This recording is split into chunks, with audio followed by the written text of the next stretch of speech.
The land did not welcome her. That was the first thing Vivienne Hale noticed as the stagecoach crested the final ridge and the town of Ashwick Hollow came into view below. A scattered handful of wooden buildings pressed against the base of a red rock canyon, as if the earth had exhaled and left them there by accident. The sky above was enormous in a way that skies back east never were, too wide, too bright, pressing down on everything beneath it like a hand that had not yet decided whether to shelter or crush. She had been traveling for 11 days. Her back ached in ways she had not known a back could ache. The woman sitting across from her had fallen asleep somewhere around midday and had been snoring softly ever since, her hat tilted at an angle that should have been uncomfortable, but apparently was not. Vivienne had spent the last hour watching the landscape change from dusty scrub to redder dust and trying not to think about what she was riding toward. The box sat on her lap. It had sat on her lap for most of the journey, though there was perfectly good space in the overhead rack. She had not been able to bring herself to put it up there, out of reach, as if the letters inside might somehow need her to stay close. 14 letters, tied with a length of ribbon the color of dried roses. 8 months of correspondence with a man named Rowan Carr, rancher, widower, resident of Ashwick Hollow, who had written to her with a gentleness so unexpected. She had read his first letter 4 times before she allowed herself to believe it was real. She pressed her palm flat against the lid of the box now, feeling the smooth wood beneath her fingers. She was not a foolish woman. She knew that. She had been a schoolteacher for 6 years, had managed a classroom of 30 children with varying degrees of enthusiasm for learning, had kept her own account since she was 19 years old, and had survived the particular devastation of a marriage that ended not in death but in abandonment, which was in some ways harder to explain and in every way harder to recover from. She was not a woman given to fantasy or sentiment. She did not believe in fairy tales. And yet, here she was, 11 days on a stagecoach with a box of letters on her lap, riding toward a man she had never met, in a territory she had never seen, to begin a life she could not entirely picture. She told herself it was practical. The situation was practical. Rowan Carr needed a wife to help manage his ranch. She needed a fresh start in a place where no one knew her name or the particular way her marriage had ended. The letters had been businesslike at first, careful and courteous, the way letters between strangers conducting important arrangements ought to be. He had described the ranch honestly, not large, not prosperous in any grand sense, but steady. He had described the land honestly too. Beautiful in a hard way, he had written. The kind of beautiful that asks something of you. But somewhere around the 4th letter, something had shifted. He had begun to write differently. Not about the ranch or the practical arrangements, but about small things.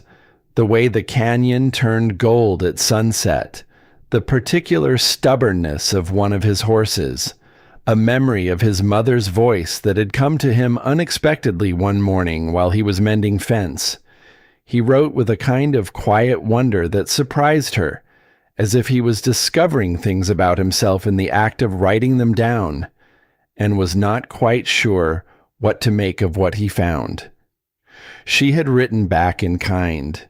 She had not meant to, but his honesty seemed to call for honesty, and before she fully understood what was happening, she was writing things she had not said aloud to anyone in years, about the classroom and the children she had genuinely loved teaching, about the particular loneliness of a small apartment in a city that did not notice you, about how she took her coffee very dark, with no sugar, and preferred cornbread without honey because sweetness, in her opinion, was better earned than added.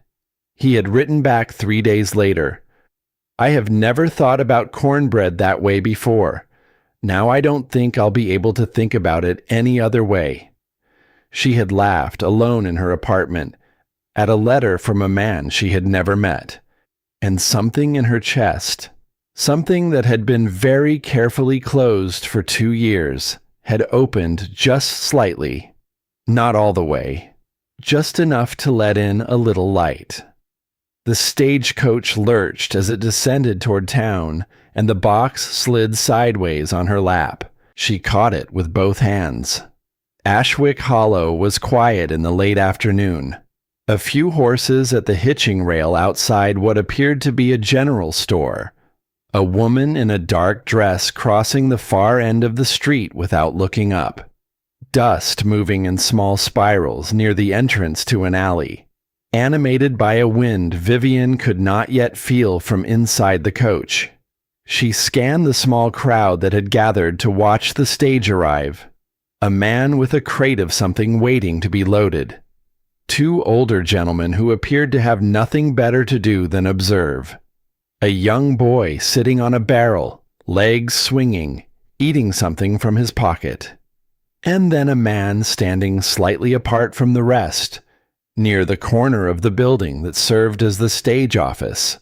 Tall, still, wearing a hat pulled low enough that she could not see his eyes clearly from this angle, but she could see the set of his shoulders, the way he stood with his weight slightly forward as if he was bracing for something.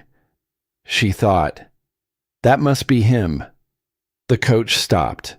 The driver called something down that she did not fully hear over the sound of her own pulse. The woman across from her startled awake, grabbed her hat, and was out the door with remarkable speed for someone who had been unconscious for 3 hours. Vivienne sat a moment longer, the box in her hands, looking out at the town that was supposed to be her beginning. Then she gathered herself, the particular gathering that had nothing to do with luggage and everything to do with the spine, and stepped down from the coach. The man near the corner of the stage office moved toward her. Up close, he was younger than she had imagined, or perhaps not younger so much as different from what she had imagined. His face was weathered in the way of someone who spent most of his life outdoors. Fine lines at the corners of eyes that were a complicated shade somewhere between gray and green. His jaw was set with the particular tension of someone who had rehearsed something and was no longer sure he remembered his lines. He stopped 2 feet in front of her.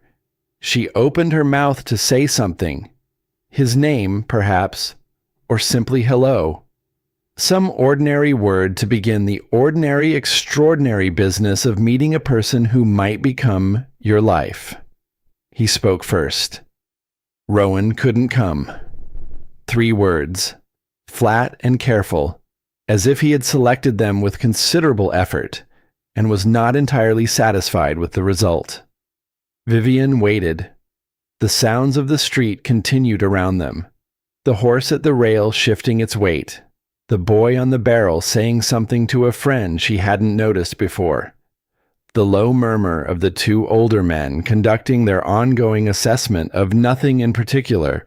"I'm his brother," the man said. Stellan Carr." She looked at him. He looked back at her. In his eyes was something she recognized without being able to immediately name, a particular quality of bracing, of a person waiting for the impact of something they knew was coming and could not stop. "Is he all right?" she asked. Stellan Carr did not answer immediately. He looked at the box in her hands, then back at her face. Something moved across his expression, brief and unreadable. "Your bags," he said instead. "How many?" He was already moving toward the boot of the stage before she could answer, and she stood in the dust of Ashwick Hollow holding 14 letters and understanding, with the particular clarity that comes from years of watching children try not to tell you something, that the man who had not answered her question had done so on purpose. The ride to the ranch took the better part of an hour. Stellan Carr drove the wagon with the economy of someone who had made this journey so many times that his hands knew the way without instruction from his mind. He did not volunteer conversation. He did not fill the silence with pleasantries or the kind of carefully assembled small talk that people use to make strangers comfortable. He simply drove, eyes on the trail ahead, and let the quiet sit between them like a third passenger. Vivienne, for her part, had never been afraid of silence. She had lived alone for 2 years and had made a certain peace with it. But this silence had weight. It had texture. It was the silence of something unsaid pressing against the space where words should have been. "The letters," she said finally, when the town had disappeared behind a fold in the land, and there was nothing around them but red rock and the long amber light of late afternoon. Rowan's letters. He wrote well. Stellan's hands tightened slightly on the reins. Just slightly. The kind of thing you would not notice unless you were watching for it. And Vivienne, who had spent 6 years watching children's hands for signs of what their mouths were not saying, was always watching. He had a way with words, Stellan said. There was something in how he said it. Past tense, smooth and careful, like a man crossing ice he knew to be thin and had chosen to cross anyway. She looked at the side of his face, the line of his jaw, the way he kept his eyes forward with a focus that seemed, now that she was paying attention, to have less to do with the trail and more to do with not looking at her. "Stellan," she said. He said nothing. "Where is your brother?" The wagon moved through a narrow passage between 2 outcroppings of rock, and the sound of the wheels changed briefly, echoing off stone before opening again into the wider valley beyond. And it was there, in that brief, enclosed moment, that Stellan Carr finally exhaled. "He's gone," he said. "6 weeks ago, an accident with one of the horses." He paused. "I didn't know how to write to tell you. And then you were already on your way." The words landed the way such words always land, not with dramatic force, but with a strange quietness, the way snow falls, making the world suddenly different without announcing itself. Vivienne sat with them. She looked at the box of letters on her lap. She thought about a man she had never met who had written to her about the way a canyon turns gold at sunset and the stubbornness of a particular horse, and how he had never thought about cornbread the same way again. She thought about what it meant that she was grieving someone she had never met. What that said about the letters. About what the letters had made her believe was possible. "I'm sorry," she said, and meant it, which surprised her a little, the depth of it. Stellan said nothing. He just drove. The ranch appeared as the last light of afternoon turned the red canyon walls to something close to copper. It was small, as Rowan had described, a house built from timber and determination rather than ambition, a barn that had been repaired enough times to tell a story of persistent care, a corral where 3 horses lifted their heads as the wagon approached. Beyond the buildings, the land stretched toward the canyon walls, and in the fading light there was something about it that caught in Vivienne's chest, something she had not expected, a kind of austere beauty that made her think of things lasting. She had not known what she was going to do.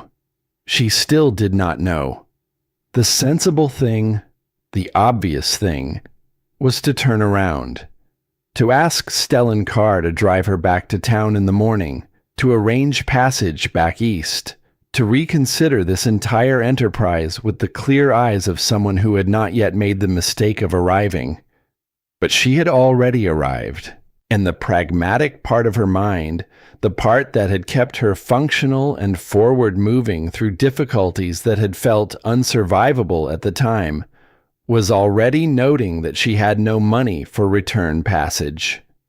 What she had spent to get here had nearly emptied what remained of her savings. She had sublet her apartment. She had, in the quiet and methodical way she did most things, made it very difficult to go back.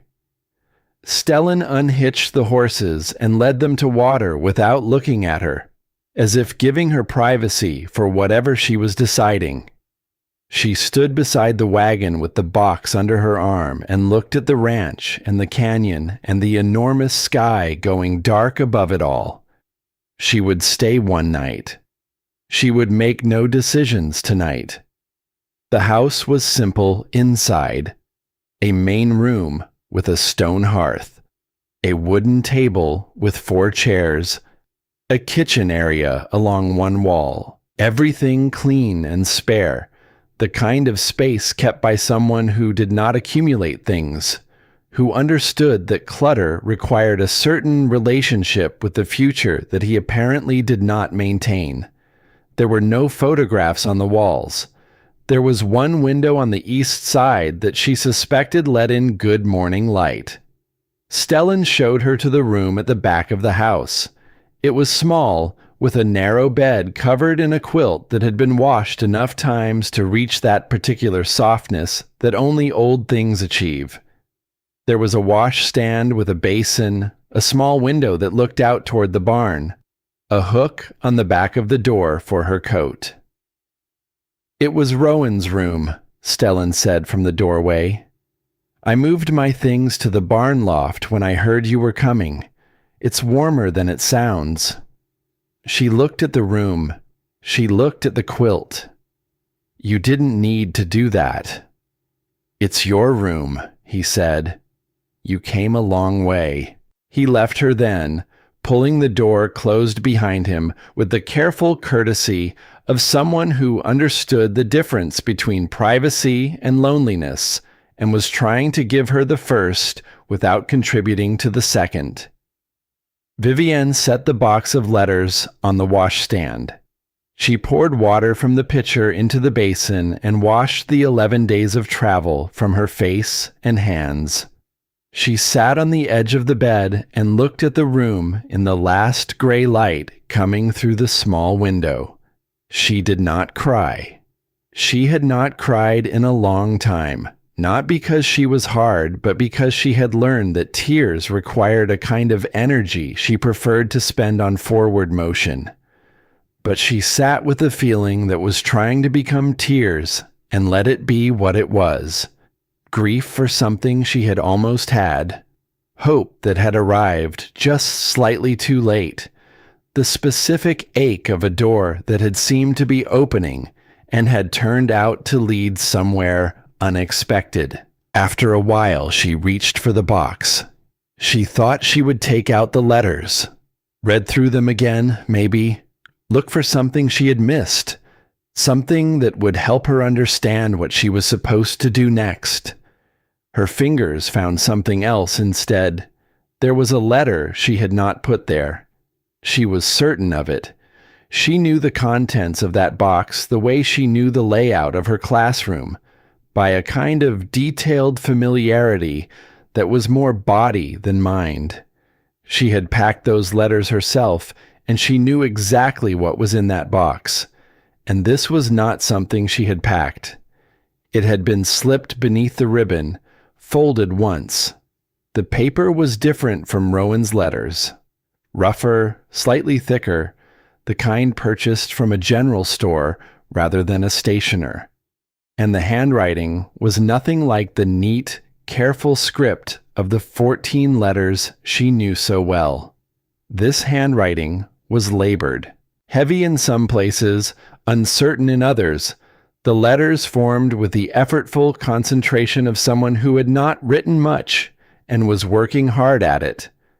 There were places where the pen had pressed too hard and left small ridges in the paper. She unfolded it and read. It was short. It took her a moment to understand what she was reading, and then another moment to understand what it meant. The letter was from Rowan. Not the Rowan of the 14 letters. Not the man who wrote with such ease about canyon light and stubborn horses and the philosophy of cornbread. This was a different voice entirely, halting and plain and more honest for its plainness. The voice of a man writing beyond his own ability, because he had something important to say and no graceful way to say it. He wrote that he knew he was not going to recover from what had happened to him. He wrote that he was sorry. Sorry that he had let this go on. Sorry that he had not found a way to tell her sooner. Sorry that she would travel all this way and find what she was going to find. He wrote that the letters she had received were true, even if he had needed help to make them say what he meant. He wrote that everything in them was something he had felt or thought or believed, and that he hoped she would not think less of him for having borrowed another person's ability to put words to it. And then he wrote about Stellan. He wrote that his brother was a good man who did not know how to say so. He wrote that Stellan had been the one steady thing in his life, for as long as he could remember, the one who stayed when staying was hard, the one who worked without being asked and gave without keeping count. He wrote that Stellan was lonely in a way he probably did not understand himself, because it was the kind of loneliness that comes from spending so long taking care of other things that you forget to wonder what you might want for yourself. He wrote, "I know this is a strange thing to ask. I know you came for me, and I am not here. But if you can find it in yourself to stay, not for me, not because you feel you owe something to a letter from a dead man, but just to look, just to see what's there. I think you might find something worth finding." He had signed it with just his first name. The letters were large and uneven, the signature of someone who had learned to write his name and not much else. Vivienne sat with the letter in her hands for a long time. The candle on the washstand burned down a half-inch before she moved.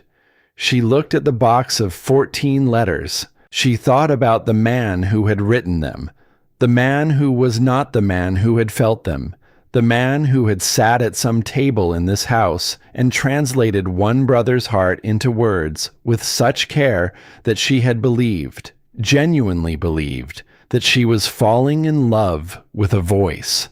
Whose voice had she been falling in love with? She folded Rowan's last letter carefully and placed it back beneath the ribbon. She blew out the candle. She lay down on the narrow bed under the old soft quilt and looked at the dark ceiling and listened to the sounds of the ranch settling into night, the horses in the corral, the wind against the single window, and somewhere beyond the barn, the faint sound of someone moving. Stellan, she realized, still awake, still moving through the quiet in that particular way of his, neither restless nor purposeful, just present.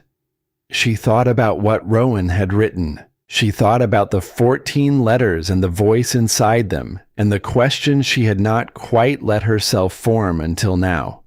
She thought, I am staying, not because of the letters, not because of Rowan's request, or the practical impossibility of leaving, or the particular beauty of canyon light going copper in the evening. She was staying because she was not a woman who made decisions in the dark based on feelings she had not yet examined in the light. She was staying because there was a question she needed to answer, and she could not answer it from 11 days away on a stagecoach going east. She closed her eyes. Outside, in the enormous dark of a sky that had never heard of street lamps, the stars came out in numbers that should have been impossible. And Stellan Carr sat on the step of the barn loft with his hands loose between his knees and looked at them the way a man looks at something he has seen 1,000 times and still cannot entirely account for. He did not know she had found the letter. He did not know she was staying, but he had left the window unlatched just in case. She was up before dawn, not because she could not sleep. She had slept eventually, the deep and dreamless sleep of someone whose body had finally given up arguing with circumstance. But because she had always been an early riser, and because lying in a strange bed in a strange room waiting for morning felt worse than simply going to meet it. The kitchen was cold. The fire had gone out sometime in the night, and the air inside the house held that particular chill of a space that has been built to keep out the elements and has been doing so faithfully while no one was paying attention. Vivienne found the wood box beside the hearth, found the flint and steel on the shelf above it, and had a fire going within 10 minutes. It was not difficult. She had lived alone long enough to have learned that there was very little, practically speaking, that she could not do herself if she thought about it calmly and did not rush. She found coffee in a tin on the kitchen shelf, a pot, water in the pump outside the back door, cold enough to make her breath visible in the early morning air.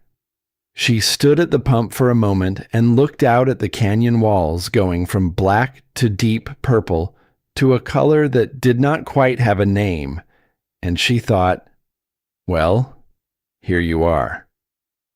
Stellan came in from the barn while the coffee was still brewing. He stopped when he saw her at the stove.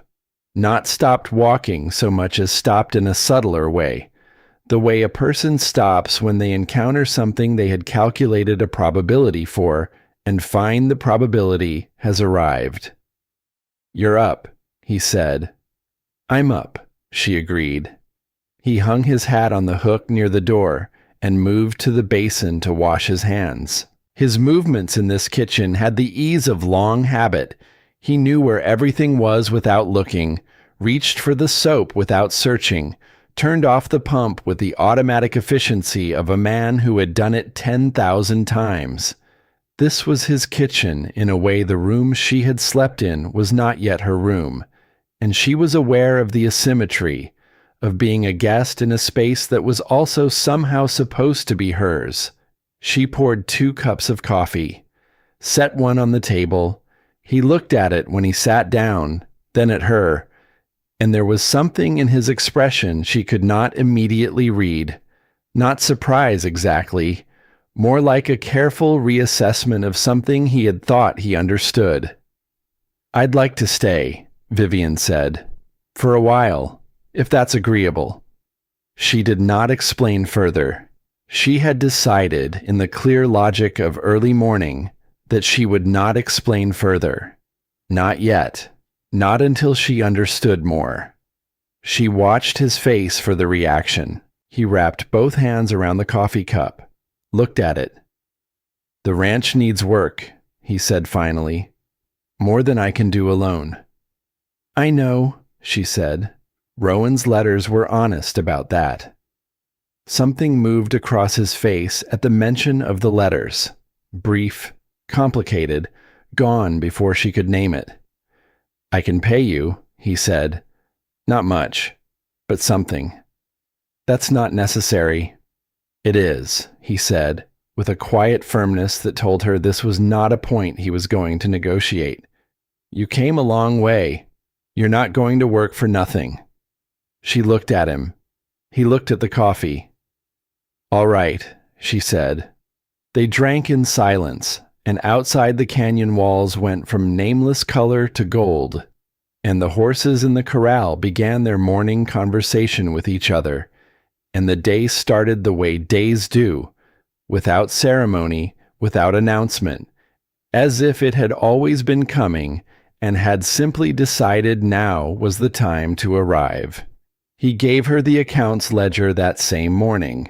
He set it on the table beside her empty coffee cup with the slightly defensive air of someone surrendering something they would rather have kept, and said that the numbers needed going over, that he was behind on the quarterly tallying, that if she had a head for figures, she was welcome to it, and if she did not, he would manage.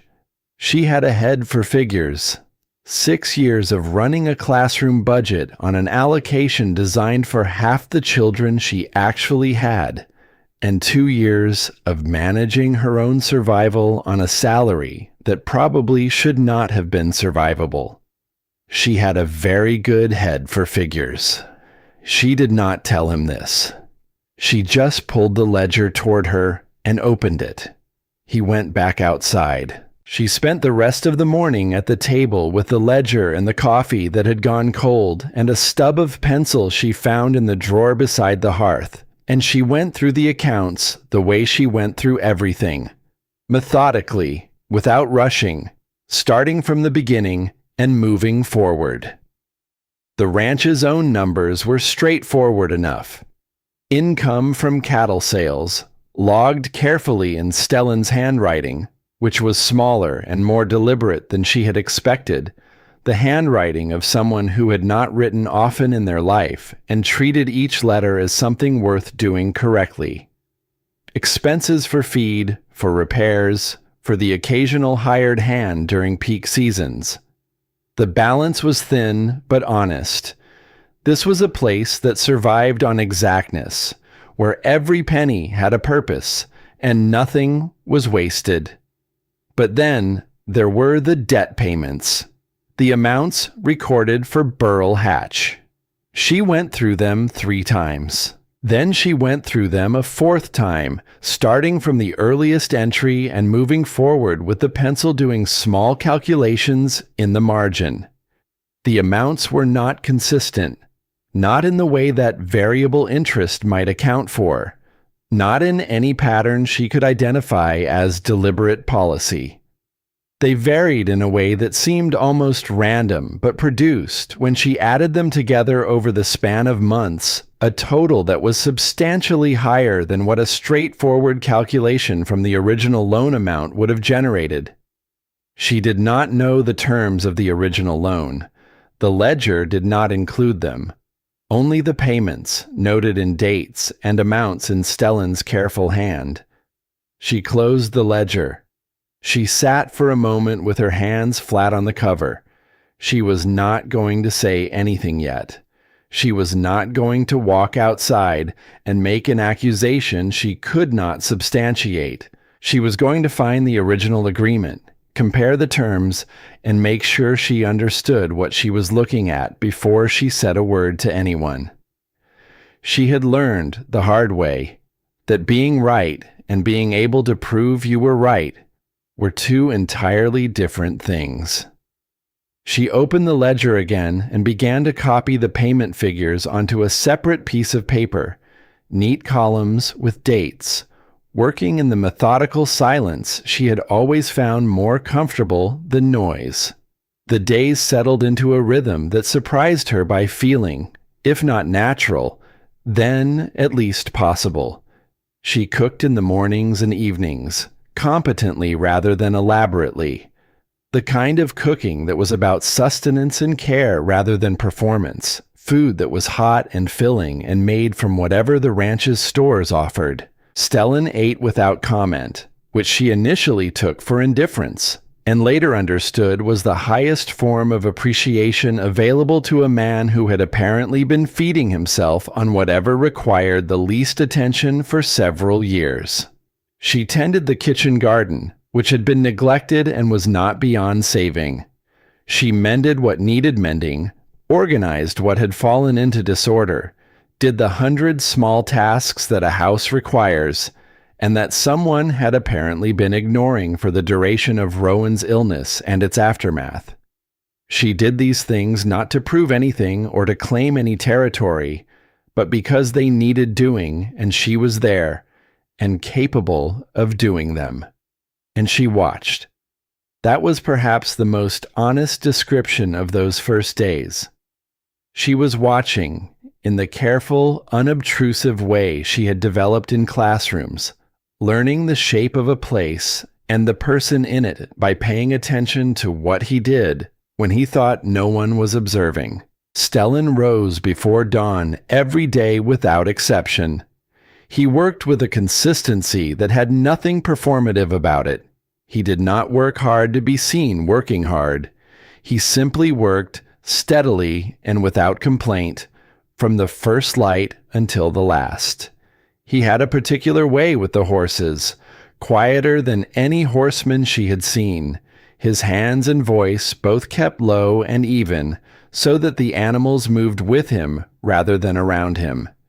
He fixed things rather than replacing them, finding solutions in what was already there, which she recognized as the habit of someone who had learned early that resources were not infinite and that ingenuity was cheaper than purchase. He was not warm. She would not have called him warm. But he was not cold either.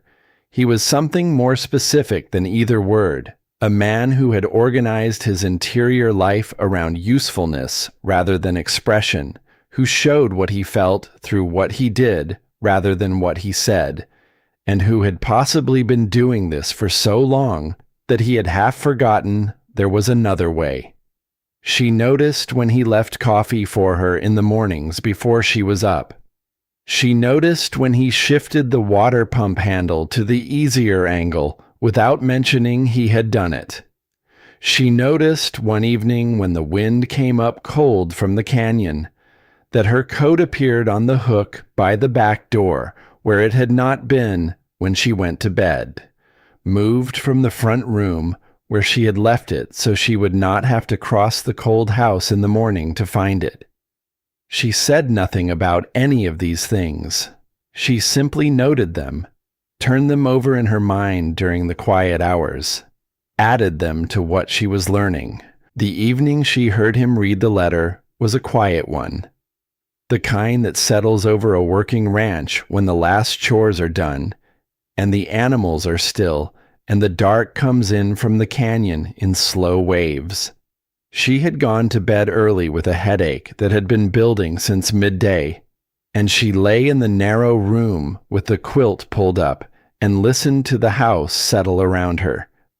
She was not quite asleep when she heard him come in from the barn later than usual, heard the sounds of him moving in the main room, the particular quiet that he carried with him even in motion. Then his voice, low, half to himself, the words not quite clear through the wall, but the cadence unmistakable, the rhythms of a letter being read aloud, the natural punctuation of sentences that had been written to be meaningful. She lay still.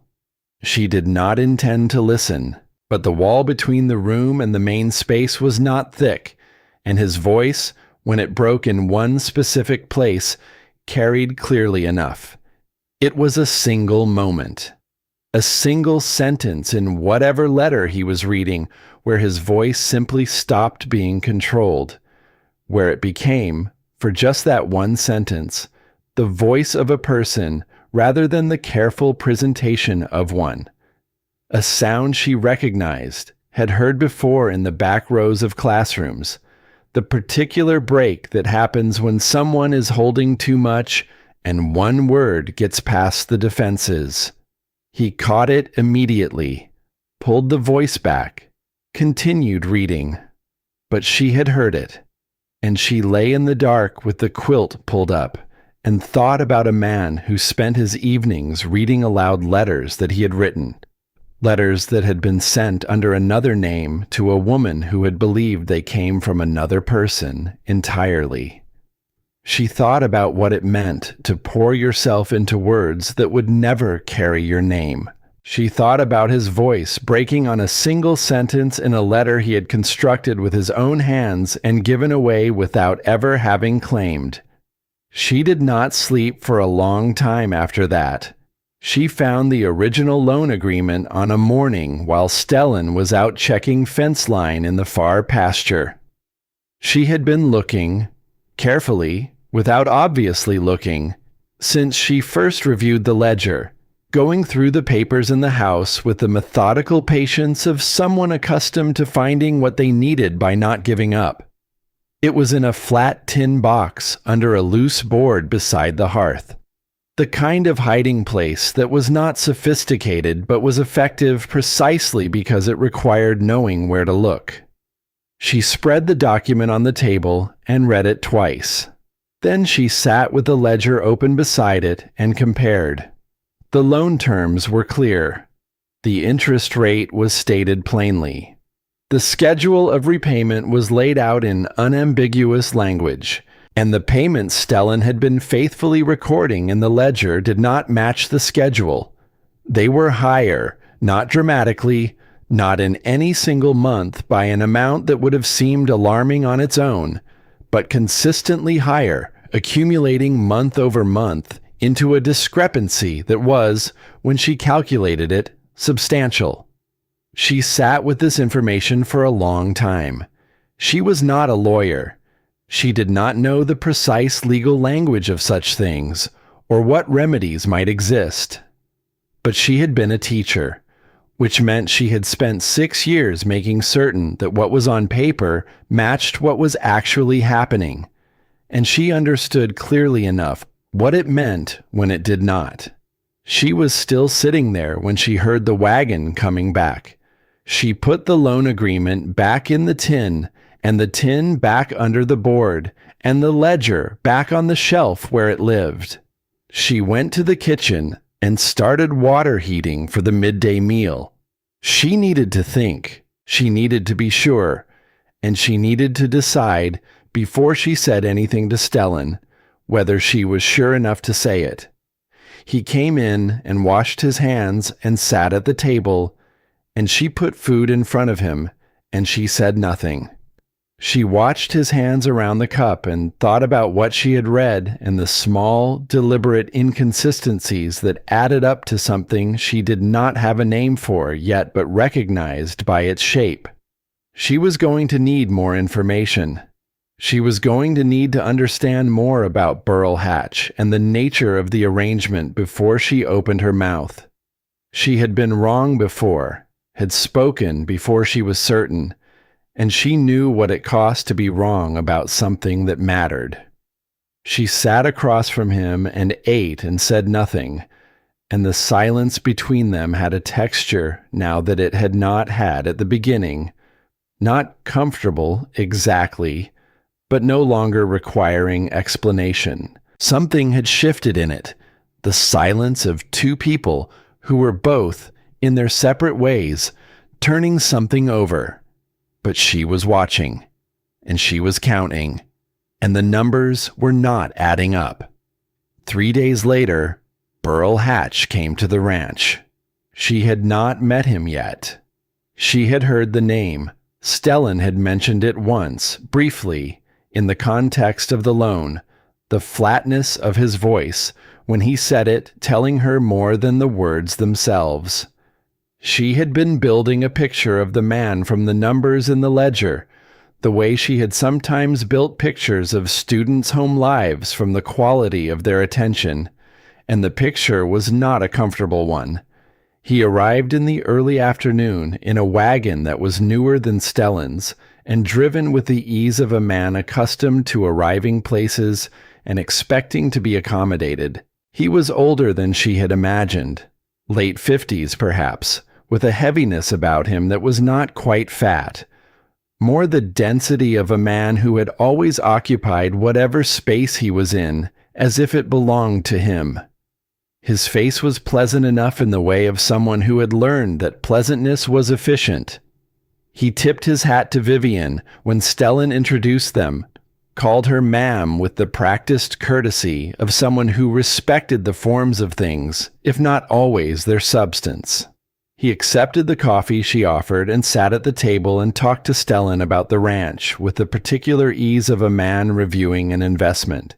And that was what he was doing, she realized as she moved around the kitchen and listened without appearing to. He was reviewing.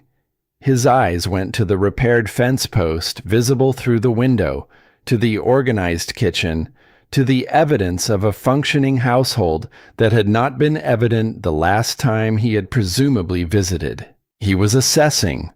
Before he left, He set a piece of paper on the table, a statement of account, he called it. Just for Stellan's records, he said. The current balance. Vivienne looked at it from across the room. She could not read the specific figures from that angle, but she could read Stellan's face when he looked at it. The particular stillness of a man who has been told something that does not match what he believed to be true. Hatch took his leave with the same pleasant efficiency with which he had arrived. His wagon disappeared around the canyon bend, and the dust of his going settled slowly back to earth. Stellan sat at the table, looking at the piece of paper. He did not move for almost a full minute. Then she set the ledger on the table beside the statement of account. She had already copied the payment figures onto a separate sheet, her neat columns, her careful arithmetic. The numbers don't match, she said. She kept her voice even, factual. The payments you've been recording don't correspond to the terms in the original agreement. The current balance on that statement should be lower than what he's written there, if the original terms have been followed. Stellan looked up at her. His expression was difficult to read, not because it was blank, but because it was too many things at once, and she did not yet know him well enough to separate them. You went through the papers, he said, not angry. Something more complicated than angry. I went through the accounts. You gave me the ledger. She paused. I found the original agreement separately. I was looking, yes. I thought there might be something that would explain the variance. I wanted to understand the numbers before I said anything. He was quiet. His eyes went back to the papers on the table. How much? He said after a while. Not quite a question. She told him. She had the figure ready because she had gone over it enough times to be certain. He said nothing. His jaw tightened in the way she had seen before, the particular tension of a man processing something he would rather not have confirmed. His hands on the table were very still. Stellan. She waited until he looked at her. I don't know what this means legally. I'm not saying I know what to do about it. I'm saying the numbers are wrong, and I thought you should know. He looked at her for a long moment with an expression she could not name. Then he pushed back from the table and went outside, and she heard the barn door open and close, and she sat in the quiet kitchen with the papers spread before her, and nothing but the sound of the wind off the canyon coming through the small gap at the bottom of the window she had not yet figured out how to seal. She did not go after him. She gathered the papers, organized them, put them in a neat stack. She started water heating for supper. She gave him the space to do whatever a man like him did with something like this, which, she suspected, was stand in a familiar place and breathe, and let the familiar sounds of the animals do whatever work they did for him. He came back in when the light outside had gone amber. He washed his hands at the basin. He sat at the table. She put food in front of him. She sat across from him and served her own plate, and they ate in the silence that was, by now, less uncomfortable than it had been, the silence of two people who had established, without discussing it, a certain trust in each other's willingness to continue showing up. When he had finished eating, he looked at the stack of papers she had left at the end of the table. I'll need to find the agreement again, he said. Look at the original terms myself. It's in the tin under the board by the hearth, she said. He looked at her. I put it back where I found it, she said. I was careful. Something moved across his face that was not quite amusement, but was in the same general neighborhood. You're thorough, he said. I used to be a teacher, she said. We learned to be thorough. Children are very creative about inconsistencies. The almost amusement remained for a moment longer than she expected. Then it subsided, and he was looking at the papers again, and the lamplight was settling over the kitchen in that particular evening way it had, warm and specific, making the ordinary things look like something worth looking at. She thought, "This is a man who does not know what to do with someone who is genuinely useful to him. He has been managing alone for so long that helpfulness reads as an intrusion before it can read as anything else. He will need time to reclassify it." She thought. She had time. More time than she had thought, perhaps, when she first considered staying for just one night. She thought about the letter under the ribbon, still in the box on the washstand, about the voice she had heard break on a single sentence in the dark, about the numbers on the page that did not add up, and the man who had been paying them faithfully without knowing they were wrong. Burl Hatch was going to come back. She understood that. Men like him, patient, pleasant, methodical, did not come to review their investments once and then leave them alone. He would come back, and the next visit would be something other than a social call.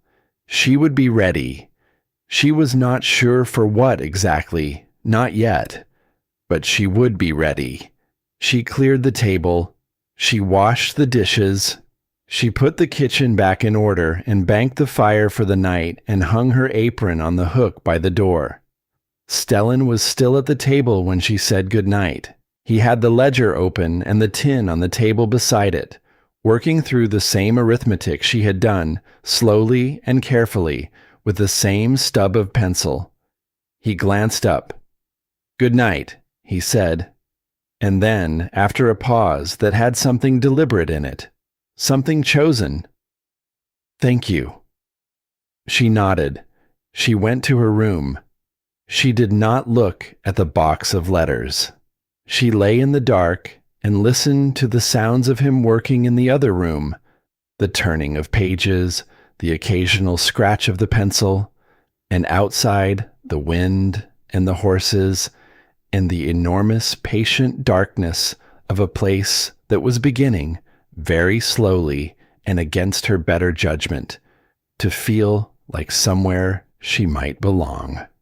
She showed him the letter on a morning when the light came in sideways through the east window and made everything in the kitchen look like something that had been waiting to be seen clearly. She had been carrying it for days, not literally. It remained in the box under the ribbon where she had replaced it. But in the way you carry a decision before you make it, turning it over in your mind during the quiet hours, examining it from different angles, testing the weight of it. She had asked herself whether it was her letter to show.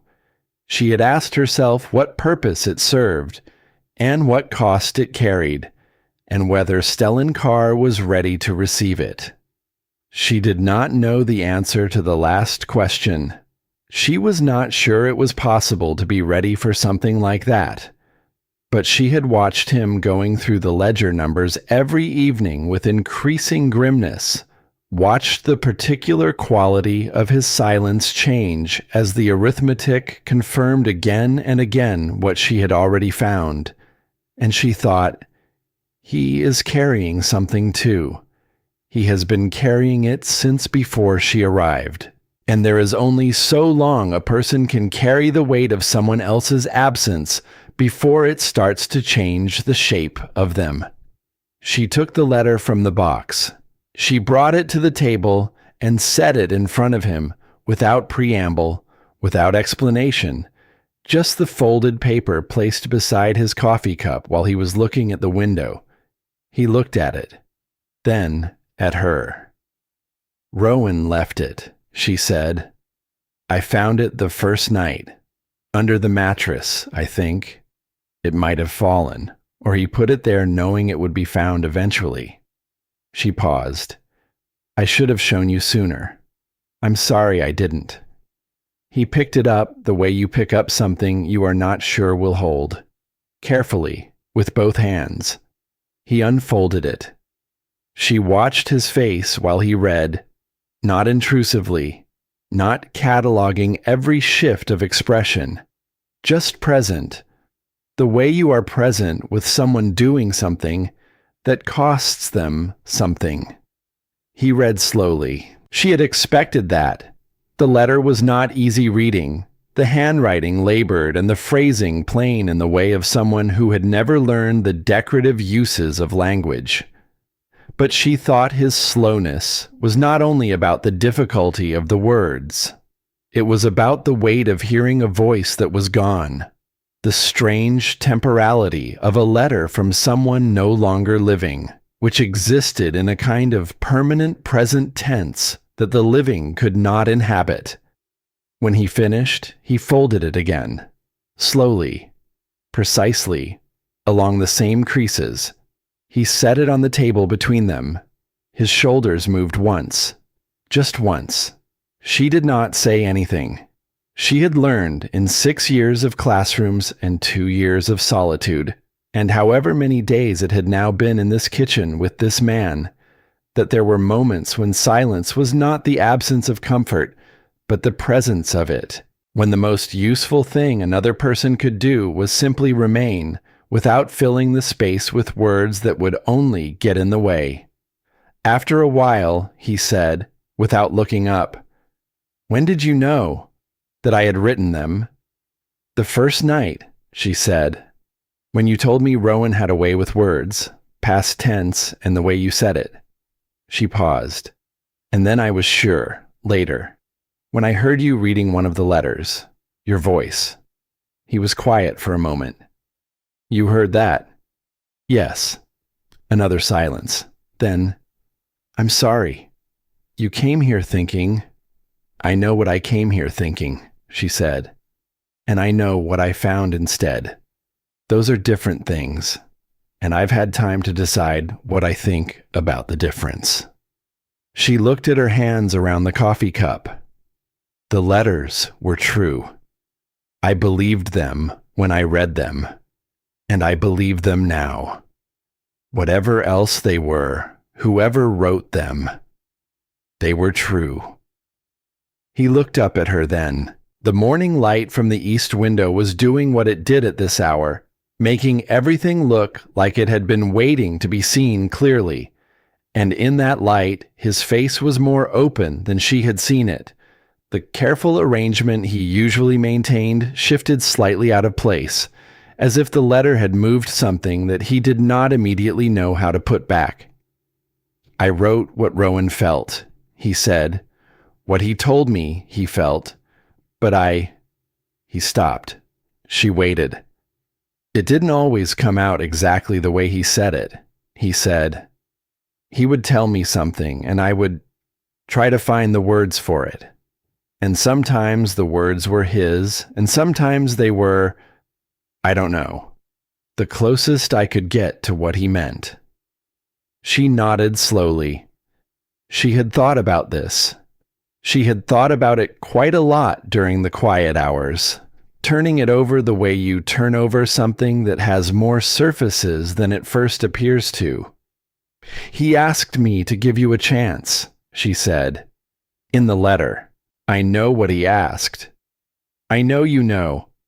I'm not saying it to remind you of an obligation." She looked at him directly.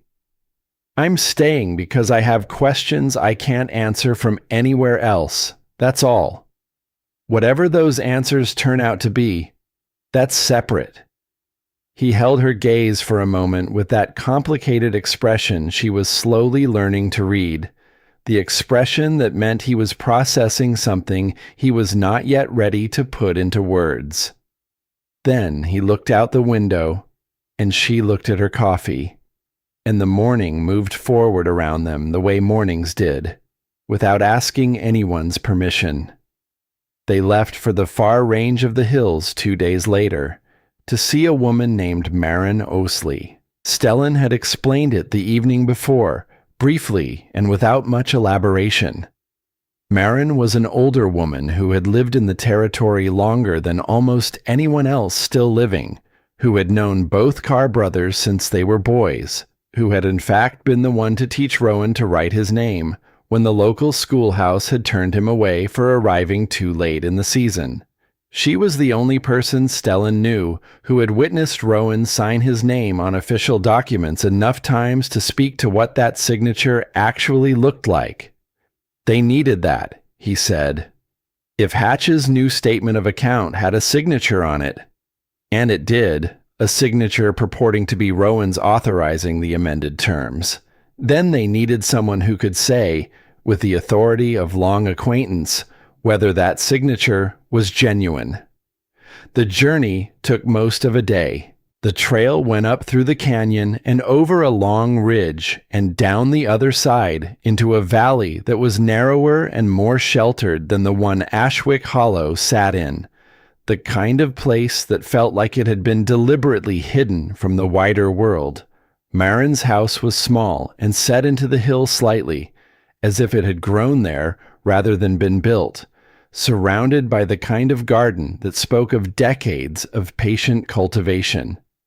They did not talk much on the way out. They had been developing, over the preceding days, a conversational rhythm that included a great deal of silence. Not the uncomfortable silence of people who have nothing to say, but the workable silence of people who have learned that words are for when they are necessary and quiet is for the rest. She found, somewhat to her own surprise, that she did not mind it. She had spent 2 years in a city apartment where the silence was the silence of being alone, which was a different thing entirely. The sun was going down when they stopped for the night, having misjudged the distance or the pace, or perhaps both. There was a place Stellan knew, a hollow in the lee of a rock formation where the wind did not reach, where previous travelers had left a ring of stones for a fire, and he built one with the same quiet efficiency he brought to everything, and they ate what they had brought and sat in the firelight, and the vast dark gathered around them at a respectful distance. She did not plan what she said next. She had learned, early in her adult life, that the things worth saying rarely arrived on schedule. The letters, she said, you wrote them for Rowan over many years. Give or take, he said. That's a long time to write other people's letters. He was quiet for a moment, watching the fire. He needed the help. I could do it. That's all it was. Was it? He looked at her sideways. What else would it be? She thought about how to say this. I think, she said carefully, that there's a difference between being able to do something and choosing to do it. You could have taught him to write better over all those years. You could have found other solutions. She paused. You chose to do it yourself, for all that time. I'm curious why. The fire crackled. Somewhere out in the dark, something small moved through the brush and stilled again. He was my brother, Stellan said. I know. That ought to be enough of an answer. It's an answer, she said. I'm not sure it's the whole one. He turned to look at her properly, and in the firelight she could see the particular expression he wore when he was deciding how honest to be, a kind of internal negotiation that was visible in the set of his jaw and the quality of his attention. I was good at it, he said finally. The writing, finding the words for things. Something shifted in his expression. Nobody ever needed me to be good at that before. Rowan did. So I was. She sat with that for a moment. She understood what he was saying, and she understood the larger thing underneath what he was saying, and she understood that he probably knew she understood both, and that this understanding was, in the particular economy of a man like Stellan Carr, as close to an act of openness as she was likely to encounter for a while. Nobody ever asked me what I actually thought either, she said, about anything. My husband, she stopped, started again. He didn't leave because of anything dramatic. He left because I had opinions about things and I expressed them, and he found that exhausting. He wanted someone who would manage the household and confirm his own views back to him with a pleasant face, and I wasn't that. And when it became clear I wasn't going to become that, he left. She looked at the fire.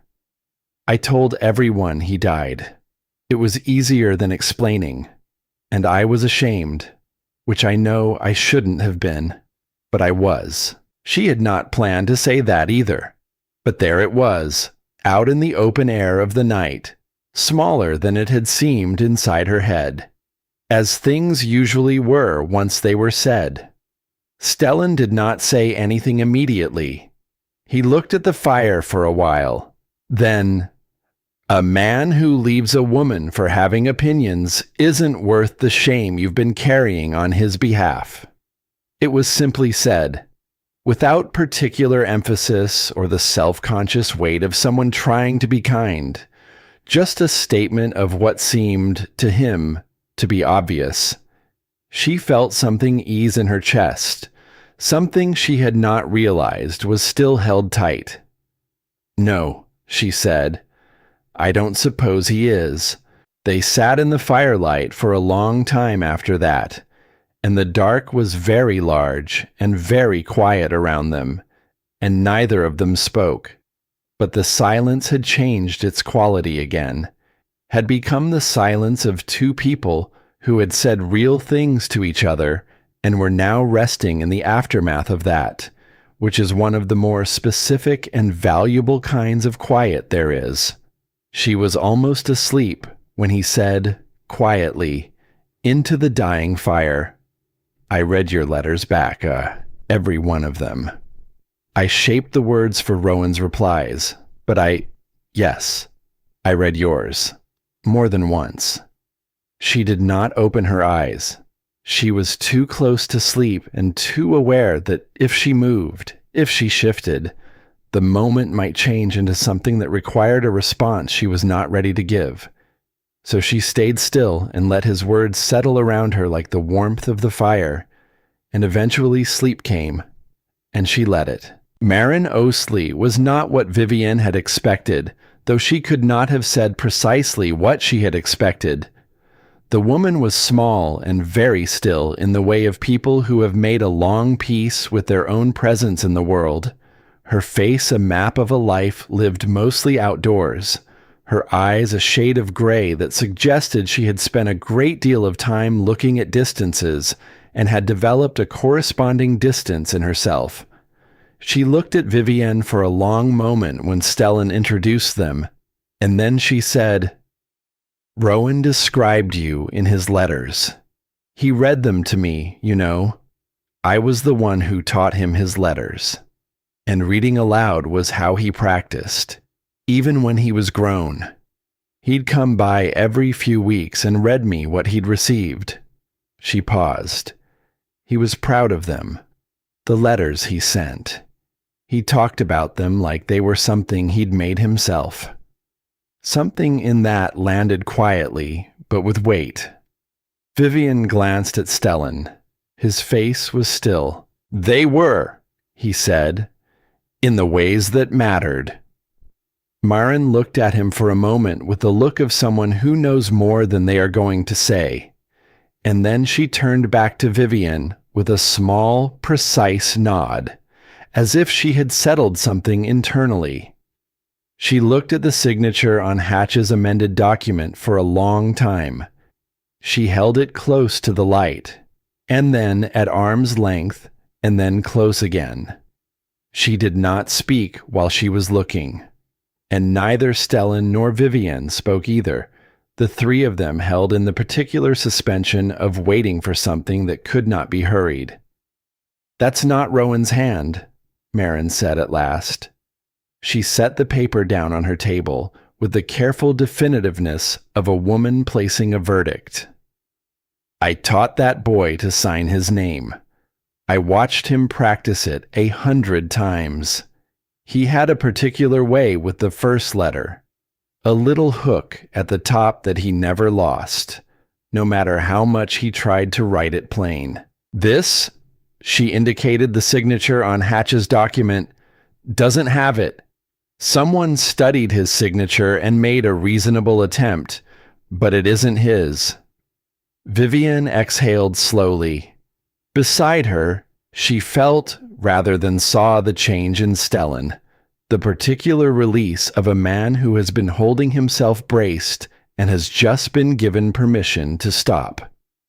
"Would you be willing to say so?"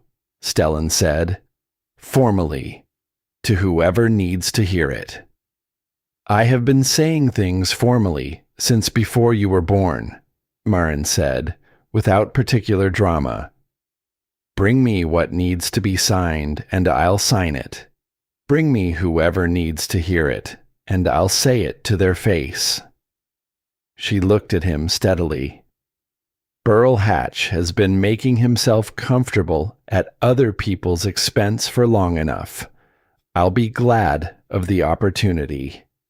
They stayed for the meal Marin insisted on providing, and it was during that meal that Marin said the thing that Vivian would turn over in her mind for days afterward. She said it almost in passing, between one topic and another, the way people sometimes say important things, tucked between ordinary ones as if they are less likely to be deflected that way. "Rowan talked about the letters a great deal," she said. "The ones he received and the ones he sent. He was very pleased with the ones he sent." A brief pause. "Though Stellan, you came by more often than Rowan did those last 2 years. And you never talked about the letters like they were something separate from you. You talked about them the way a person talks about their own thinking." She did not make anything more of it than that. She moved on to the next topic smoothly, as if she had not just said something that cracked the surface of the thing neither Stellan nor Vivian had yet found a way to say directly. Vivian did not look at Stellan.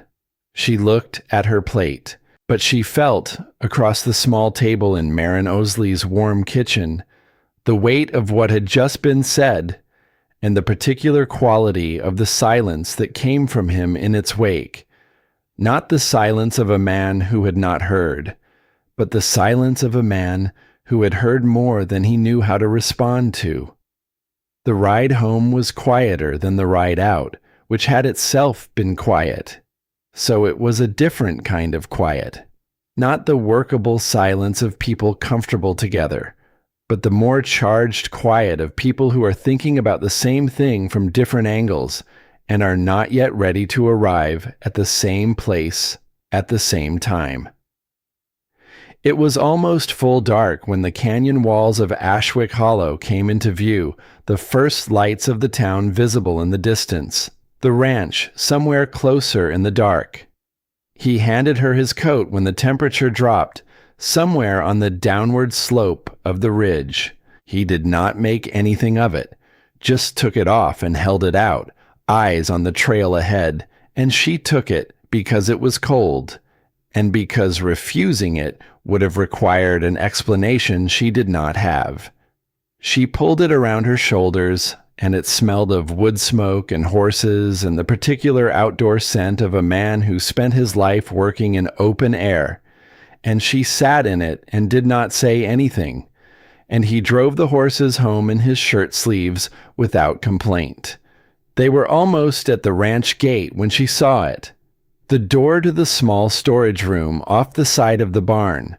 The room she knew contained the typewriter, because she had looked in once and seen it there. The machine Stellan had used to type years of letters sitting in the corner with its last page still loaded. That door was ajar. Light from their lantern caught the pale shape of paper on the floor just inside the threshold. Stellan saw it at the same moment. He pulled the horses to a stop. They looked at each other in the lantern light. She already knew, before he climbed down, before she followed, before they pushed the door open and saw the typewriter sitting at a slightly wrong angle on its table, before she looked at the shelf where she had taken to leaving her copied figures at the end of each day's work. The shelf was empty. Her notes were gone. Every sheet of careful arithmetic, every column of dates and figures and calculated discrepancies, every piece of paper she had produced in the weeks of going through the accounts, gone.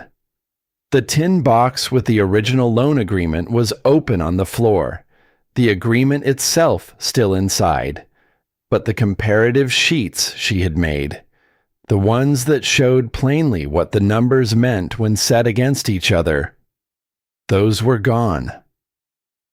Stellan stood in the middle of the small room and looked at the empty shelf and said nothing.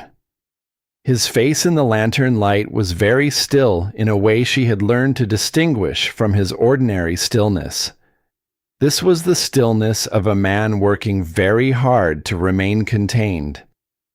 Vivienne stood in the doorway with his coat still around her shoulders and felt, with a clarity that was almost cold, the particular anger of someone who has been careful and methodical and thorough, and has had that care undone by someone who decided that methodical and careful people could be outmaneuvered by simply removing what they had built. Hatch had been here, or someone sent by Hatch, and he had been watching more closely than either of them had understood. She looked at the typewriter, at the blank page still loaded in it, white and waiting, the same page that had been there since she first looked in. "I remember the numbers," she said into the quiet. Stellan turned to look at her. "I wrote them down enough times," she said. "I can reproduce them. It will take a day, maybe two, but I remember them." She held his gaze. "He can take the paper. He can't take what I already know." Something moved across Stellan's face in the lantern light. She could not name it exactly. It was in the territory of relief, but it was something more specific than relief. It was the look of a man who has been alone with something heavy for a very long time, and has just discovered, with a surprise that is almost painful, that he is not alone with it anymore. He did not say anything. He did not need to. Outside, the horses waited patiently by the gate, and the canyon walls held the night close, and somewhere in the distance, a light in Ashwick Hollow blinked once and held steady, and two people stood in the doorway of a small room and understood, without quite saying so, that whatever was coming next, they were going to face it from the same side. She started from the beginning. That was what you did when something was taken from you that you had built with your own hands. You did not sit with the loss longer than necessary. You assessed what remained and you started again.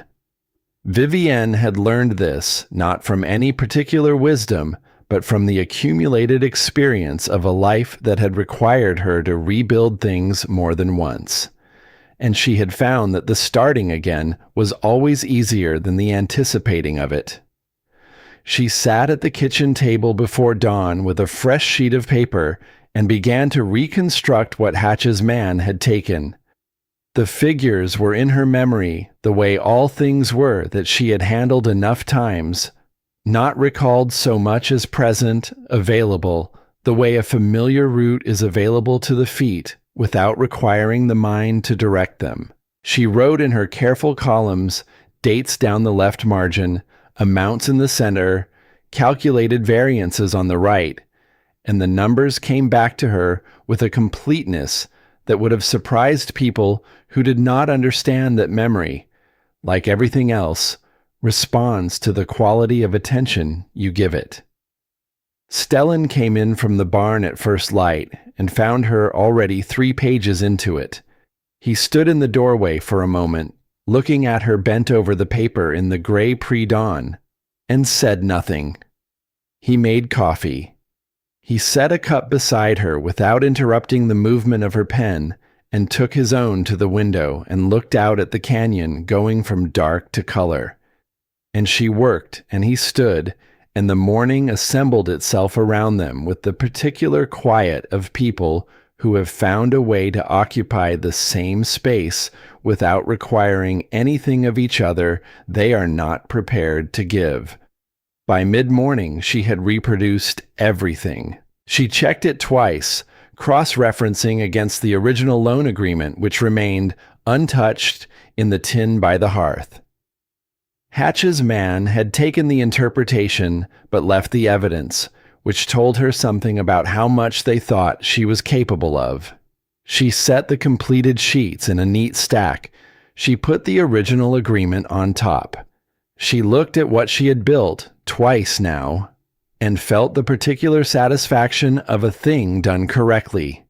Then she looked at the typewriter, still sitting at its wrong angle on the table in the side room, and thought about what Marin Osley had said, and thought about the blank page loaded in the machine, and did not let herself think about either of those things for too long because there was work to do, and she had learned that certain thoughts required space she could not always afford to give them.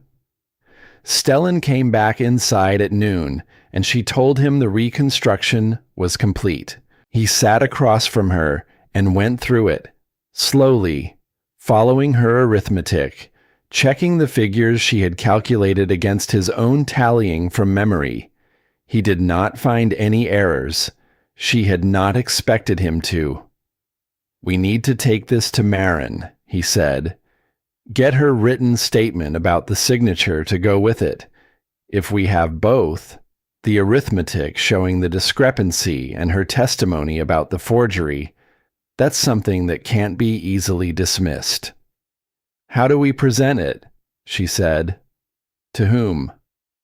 "There's a man in town, older.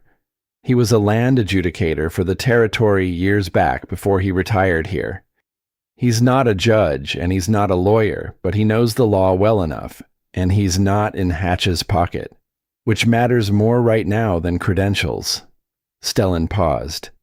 "His name is Wardell. He's not easy to deal with, but he's honest." She nodded. "Then we go to Marin first, get the written statement, and then to Wardell. It'll take 2 days at least. One to Marin, one back through town." "I know." She looked at the stack of papers. "We should go tomorrow morning. Early." He agreed. They divided the remaining afternoon between preparations. She organized the documents. He tended to the animals and made arrangements for their absence, the efficient choreography of two people who had learned to work in proximity without getting in each other's way. There was something almost domestic about it, and Vivienne was aware of that quality without looking at it directly, the way you are aware of a light source without staring into it. It was late in the afternoon when she heard the wagon. She was at the back of the house in the garden, and the sound came to her before she saw anything. The particular sound of a wagon being driven with more speed than the terrain warranted, the kind of driving that communicated impatience or urgency, or both.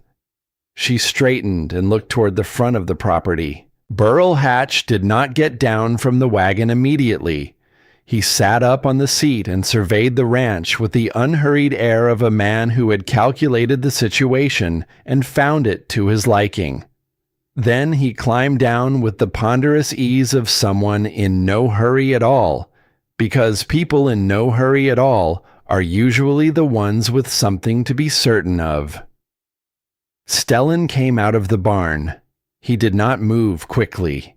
He moved with the same deliberate quality he brought to everything. But he positioned himself, and Vivienne saw it happen. The slight shift in how he held his body, the change that indicated he was prepared for something. She came around the side of the house and stood at Stellan's shoulder. Hatch looked at her with a pleasantness that did not reach his eyes. "Miss Hale," he said. The same courtesy as always, the same practiced quality of a man who understood that the forms of things were useful. I had hoped to find you both here. Hatch, Stellan said. Nothing more. I wanted to speak with you about the account, Hatch said. He reached into his coat and produced a document. New, this one, the paper still crisp. There seems to have been some confusion about the terms. I'd like to clear it up directly. He held the document out toward Stellan. A revised statement, the balance owed, clearly laid out. I think you'll find it straightforward. Stellan did not take it immediately. He looked at Hatch for a long moment with the expression she had come to understand as his most dangerous. Not anger, nothing so readable as anger, but the stillness of a man who had decided something and was now simply waiting for the conversation to arrive at the point he had already identified. The original terms are clear enough, Stellan said. I don't need a revision.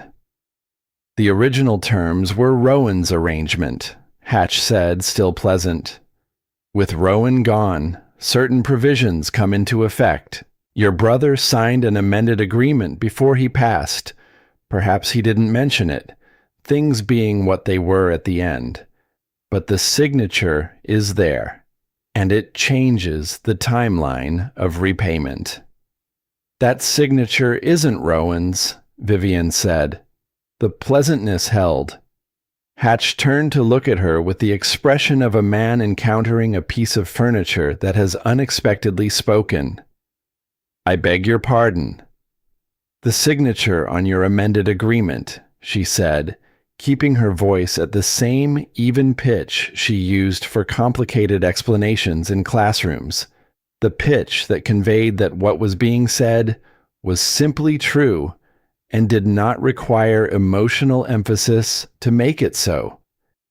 It isn't Rowan Carr's signature. There's someone who can confirm that, who knew his handwriting well enough to speak to it with certainty. We've already spoken to her. Something shifted behind Hatch's eyes. The pleasantness remained on the surface, but underneath it, something recalibrated.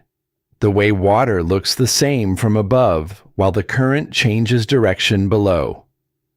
That's a serious accusation, he said, still to Vivian, still with the courtesy that was beginning to feel, in its persistence, like a kind of threat.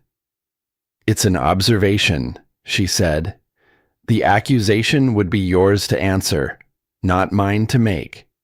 Hatch looked at Stellan. You'd take the word of this woman over a signed legal document? She has more arithmetic than your signed document, Stellan said. And she's right about the signature. A silence. The horses in the corral moved restlessly.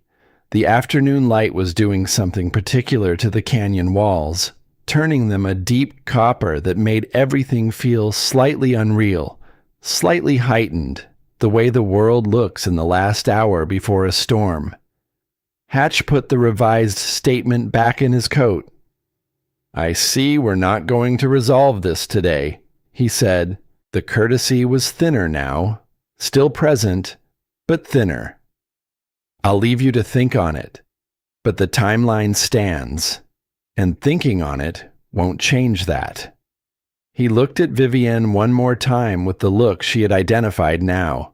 The look of someone deciding how seriously to take an obstacle. It's a long way from home for a difficult situation, he said to her. A woman in your position might do well to consider what she's involving herself in. He got back in his wagon and drove away the way he had come, at the same unhurried pace, which told her he was not worried. A worried man drives fast when he leaves. An unworried man takes his time. She stood beside Stellan and watched the wagon disappear around the canyon bend. He was warned, Stellan said quietly, that we'd talk to Marin. Yes, which means someone watched us go there or come back. Or both, she said. They looked at each other. "We go tomorrow," he said. "Early, both of us." She nodded. They went inside. She was up before him the next morning, which had become, without discussion, the established order of things. She made coffee and packed what they would need for 2 days of travel, and stood at the window and looked at the canyon going through its morning progression of color, and she thought about Hatch's last words to her, the particular quality of them, the thing underneath the courtesy that was not a threat so much as a calculation delivered aloud. "A woman in your position." She had heard variations of that phrase before. It was the kind of phrase designed to remind a woman of the dimensions of her situation, to activate the awareness of precariousness that most women carried, and that certain men knew how to address as a lever. It had worked on her once, with a different man in different circumstances. She had been young then, and had not yet understood that the phrases designed to make you feel small were most often used by people who were afraid of how large you might become if you did not. She was not that woman anymore. Stellan came in from the barn. They ate quickly and in silence and loaded the wagon while the sun was still low. And she had the documents in a leather satchel she had found in the storage room, the original loan agreement and the reconstructed figures, and the letter she had written to Marin explaining what was needed for the formal statement.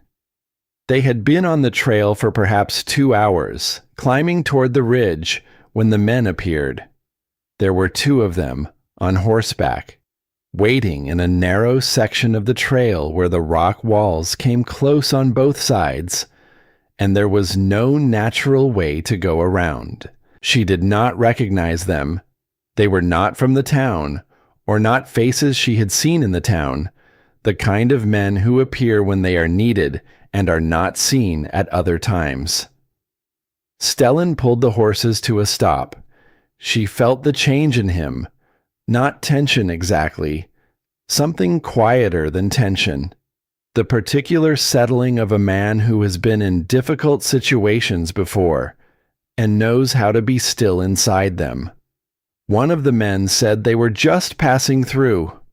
He said it with the specific pleasantness of someone delivering a scripted line, neither of them apparently interested in the pretense lasting longer than it needed to. The other one looked at the satchel in Vivienne's lap. "Going far?" the first man said. "Far enough," Stellan said. A pause. The canyon walls held everything close, and the horses were still, and the morning light was the flat, clear light of high altitude that makes details very sharp. "Mr. Hatch thought you might be headed toward the Osley property," the first man said. "Thought we might save you the trip."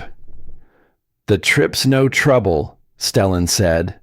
What happened next was quick in the way of things that have been building toward a point. A movement. A response to the movement. The particular chaos of a situation going from still to not still in a space of seconds. She held the satchel and stayed in the wagon seat and did exactly what she had decided she would do if something like this happened, which was to not move and not drop the satchel and assess.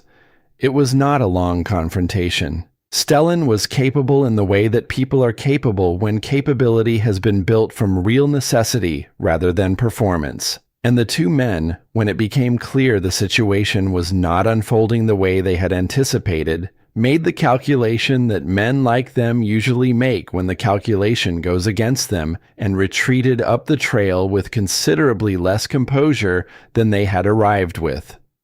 Stellan climbed back up onto the wagon seat. There was a cut above his left eye that was bleeding in the steady, committed way of head wounds. He picked up the reins. She did not ask if he was all right. She could see that he was functional, which was the relevant question. She opened the satchel and found the folded cloth she had put in at the bottom. She had packed it without entirely knowing why. the instinct of someone who had learned to anticipate what might be needed. And she held it out to him. He took it, pressed it to the cut without looking away from the trail. They drove. It was another hour before she said anything. The trail had widened again, the canyon walls fallen back to a reasonable distance, the blue sky large above them. They weren't going to let us reach Marin, she said. No. Hatch is more worried than he seemed yesterday. Yes. She looked at her hands in her lap, at the satchel, at the numbers inside it, rebuilt from memory, twice now. Stellan, he looked at her sideways. I need you to hear what I'm going to say without responding immediately. She kept her voice even. Take a moment before you answer. He said nothing, which she took as agreement. I know what you're going to want to do, she said. When we get back. When this gets harder, which it will. You're going to want to tell me to leave.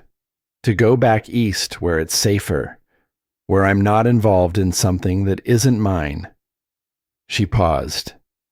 You're going to tell me it's for my protection. And some part of you will believe that. The trail curved. He guided the horses through it without speaking.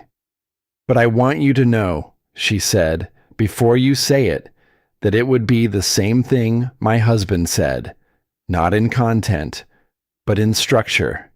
A decision made for me, presented as concern. She looked at him directly. I am not a woman who can be kept safe by being kept away from her own choices. I have tried living that way, and it did not suit me. He drove. The cut above his eye had stopped bleeding. The cloth was folded in his lap, dark at the center. Then he said quietly, I know. Just that. 2 words, and something in them that was not agreement so much as recognition. The recognition of a man who has heard something true and is deciding what to do with the truth of it.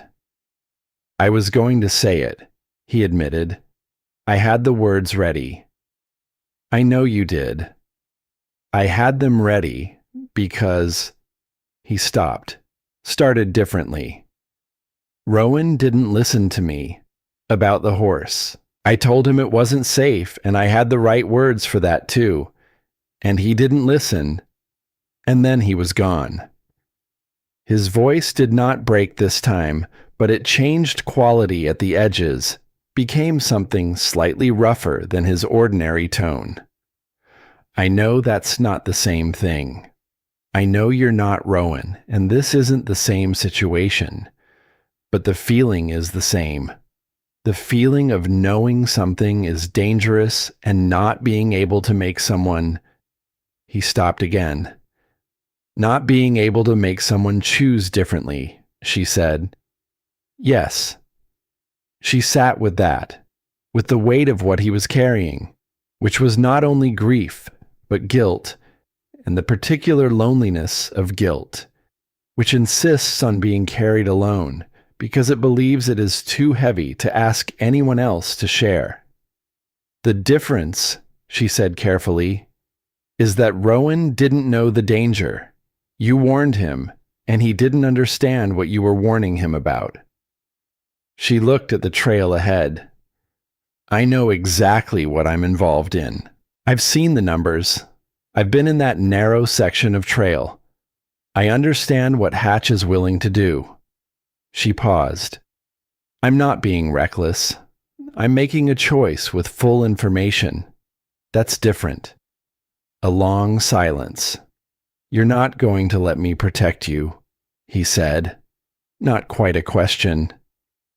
I'm going to let you work beside me, she said. That's a different thing. He looked at her for a moment with an expression she had not seen before on his face. Something that was on the far edge of his usual landscape, a country he did not often visit. Then he looked back at the trail and his shoulders settled into a different configuration. Something released in the way he was holding himself, and she understood that the argument she had been preparing for was not going to happen.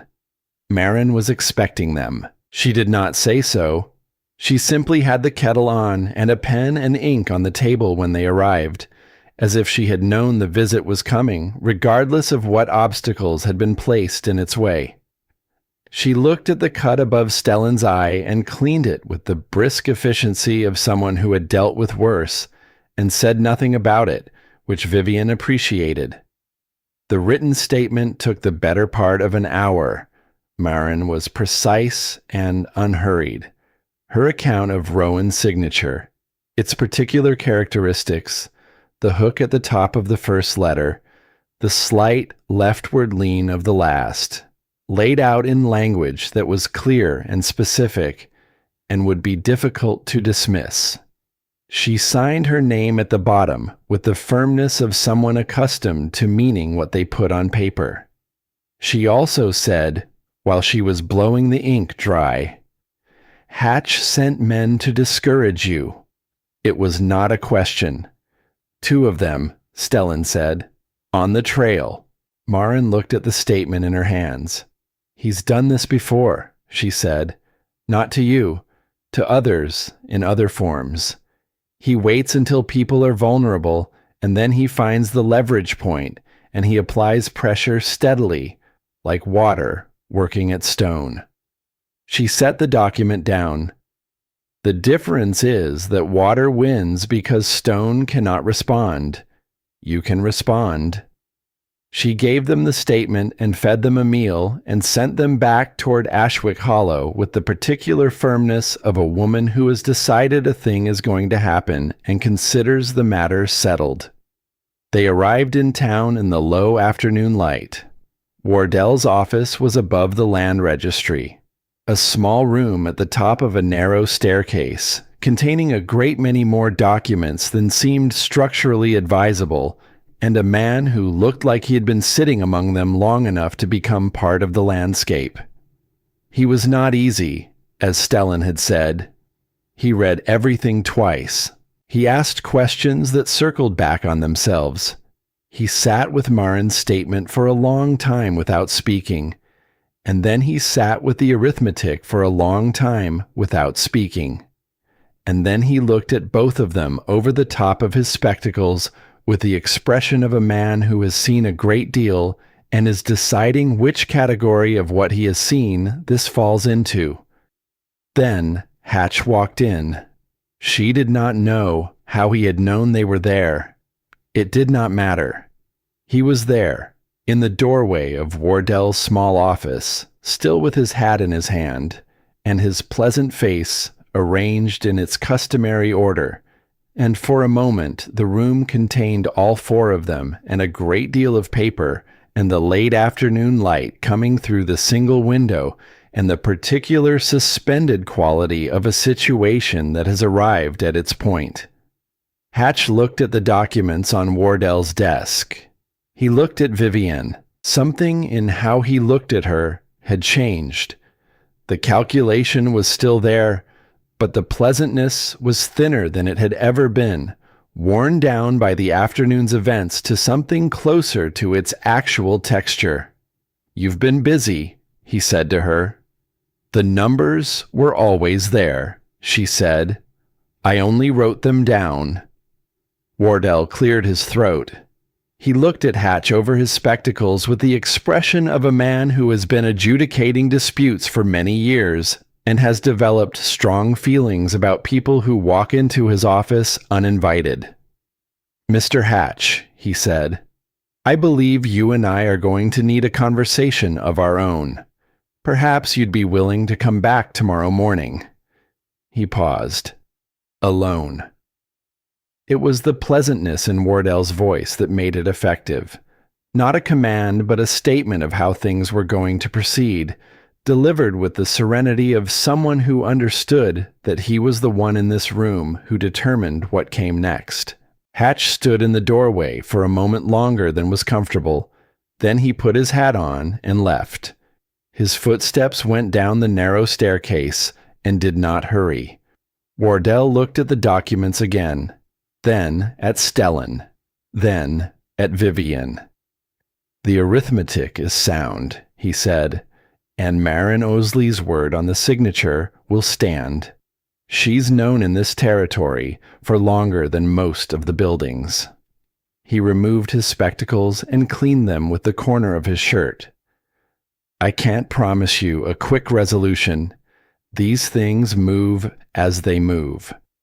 But what you've brought me is enough to open a formal inquiry, which means Hatch's claim on the ranch is suspended until the inquiry concludes."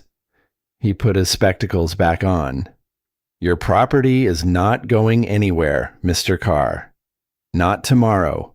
Outside, on the street, the late afternoon was doing what it did at this hour, the canyon walls going copper and the light going long. And Vivian stood on the wooden sidewalk and felt the particular tiredness of a day that had required more from her than ordinary days, the specific exhaustion of having held a great many things steady under pressure.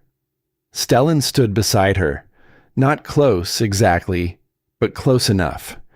"It's not finished," he said. "No," she agreed, "but it's different than it was this morning." He looked at the street for a moment, then at her. And in the late canyon light, with the tiredness in both of them making the defenses thinner than usual, he said the thing he had been building toward for days, or perhaps longer than days, perhaps since the morning she had appeared in his kitchen and made coffee and told him she was staying. "Those letters," he said. "Vivienne." The first time he had said her name, she felt it land, knowing now what you know, that half of what was in them was mine and half was Rowan's. "I need to know. Not for the ranch, not for any of this."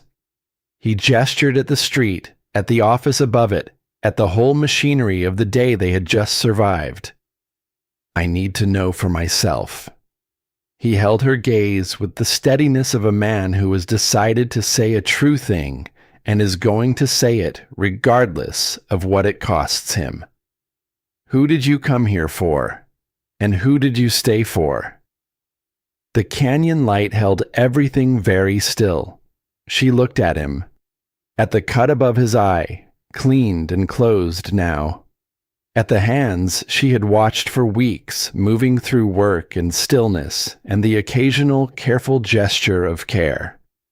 At the face of a man who had spent years pouring himself into letters that carried someone else's name and had apparently never considered that what he was pouring in was valuable in its own right. She said, "Give me tonight." He nodded once, just once, and they walked back toward the ranch in the long last light of the afternoon, side by side, close enough that their shadows on the road occasionally merged and separated with the angle of the setting sun, and neither of them spoke again, and the silence between them was the most specific silence yet. The silence of a question asked and not yet answered, which is one of the most alive kinds of quiet there is. She did not sleep, not because the night was uncomfortable. The ranch had become, without her fully noticing the moment it happened, a place where she slept well, where the sounds of the canyon and the horses and the particular quality of the dark had arranged themselves into something that felt like rest. She did not sleep because she had asked for the night to think, and she intended to use it honestly, not to arrive at a conclusion she had already reached, but to examine the conclusion carefully before she committed to it, the way she had always checked her arithmetic twice, not from doubt, but from respect for the importance of getting it right. She lay in the narrow room under the old soft quilt and thought about the letters, all 14 of them, which she knew now the way she knew things she had handled many times, by a kind of detailed familiarity that lived in the hands as much as the mind. She thought about the voice inside them, the particular voice that had made her read the first one 4 times before she allowed herself to believe it was real. She thought about what Marin had said, that Stellan never talked about the letters as if they belonged to someone else. She thought about a man sitting at a typewriter for years, finding words for another person's feelings, and the question of what happens to the words that are yours when you spend that long giving them away under someone else's name.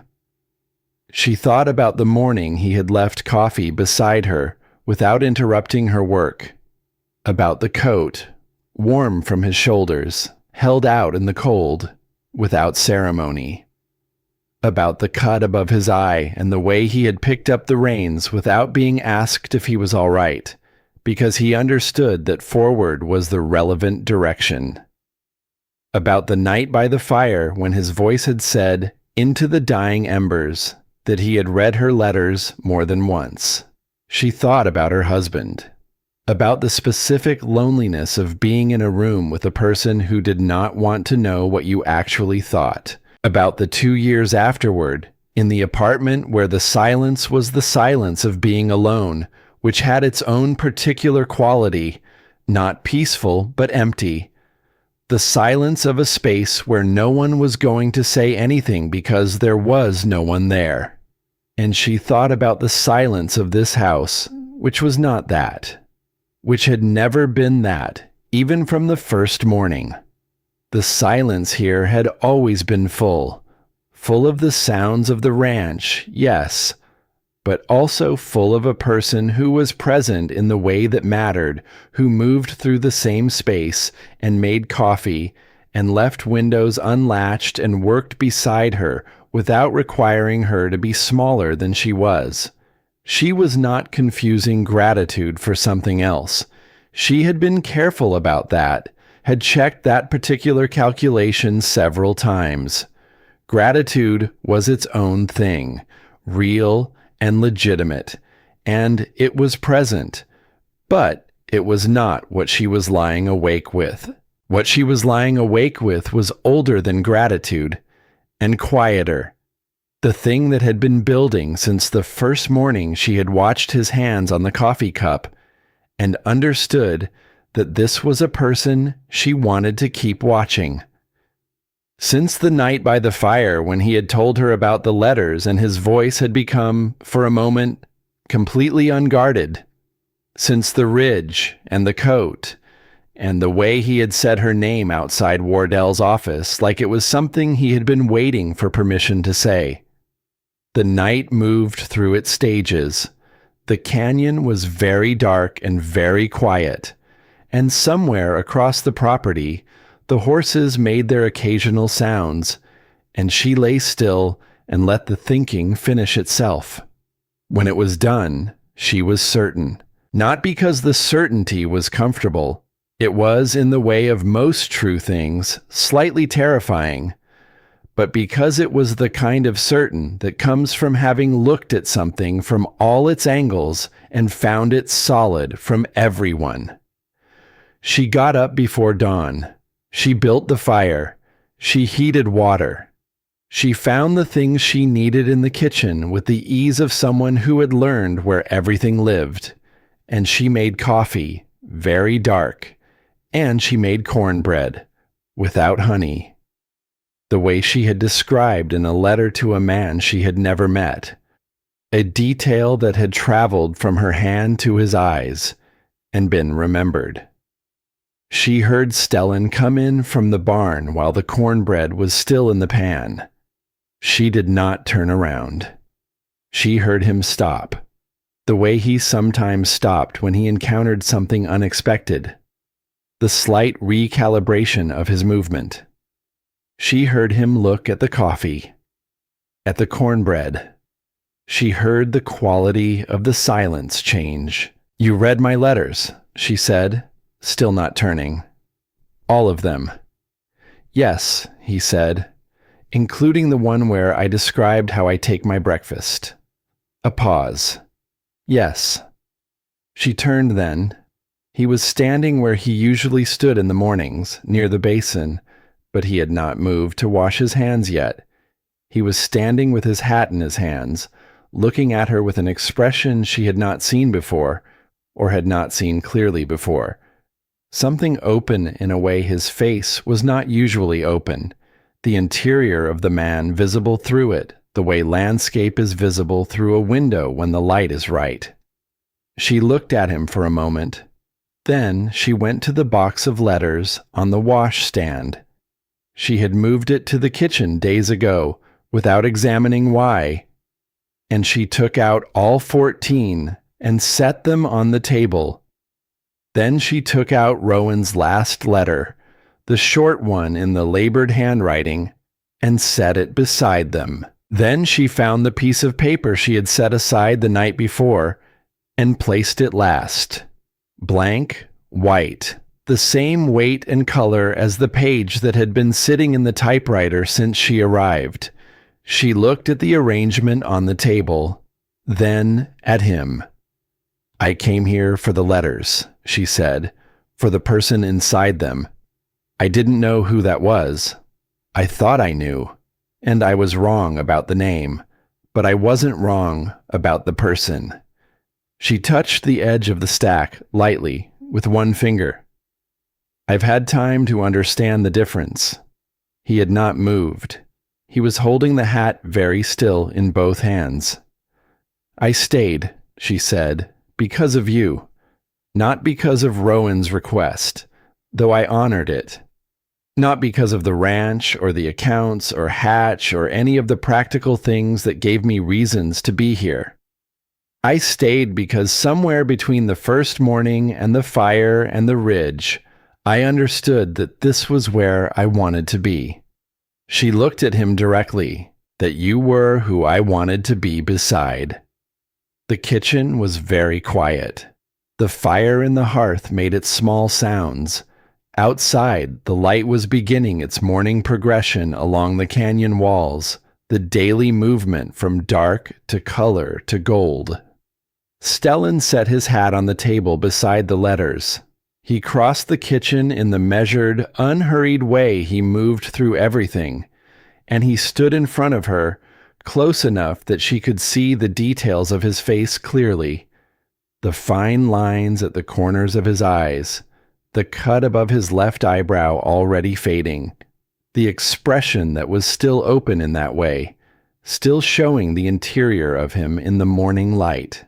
He said, "I have written letters for other people my whole life. I have found words for things I could not say for myself." His voice was steady, but the steadiness was held, not automatic. "I don't know if I know how to do this directly, without the paper, without someone else's name to put at the bottom. You're doing it now," she said. Something moved across his face, the thing that was not quite amusement, but lived in the same country. "Vivienne," he said for the second time, still with the quality of permission given and taken at once, a name used like something chosen. "Stellan," she said back. He reached out and tucked a strand of hair back from her face, his hand careful and warm, the calluses on his palm the texture of someone who had worked outdoors for years without apology. He left his hand against her cheek for a moment, and she turned into it slightly, just slightly, and they stood like that in the kitchen in the morning light, with 14 letters on the table, and a blank page beside them, and the fire going, and the coffee ready, and the cornbread cooling in the pan. Then he sat down at the table, in front of the blank page, and she watched him pull the page toward him and pick up the pencil she had left there. He wrote slowly. He was not a fast writer. He had told her as much, that the typewriter had always been more natural to him than the pen, that the keys gave him something to push against. But he wrote, and she stood beside him and read the words as they appeared, leaning slightly over his shoulder without making a performance of it. 2 words, then a third.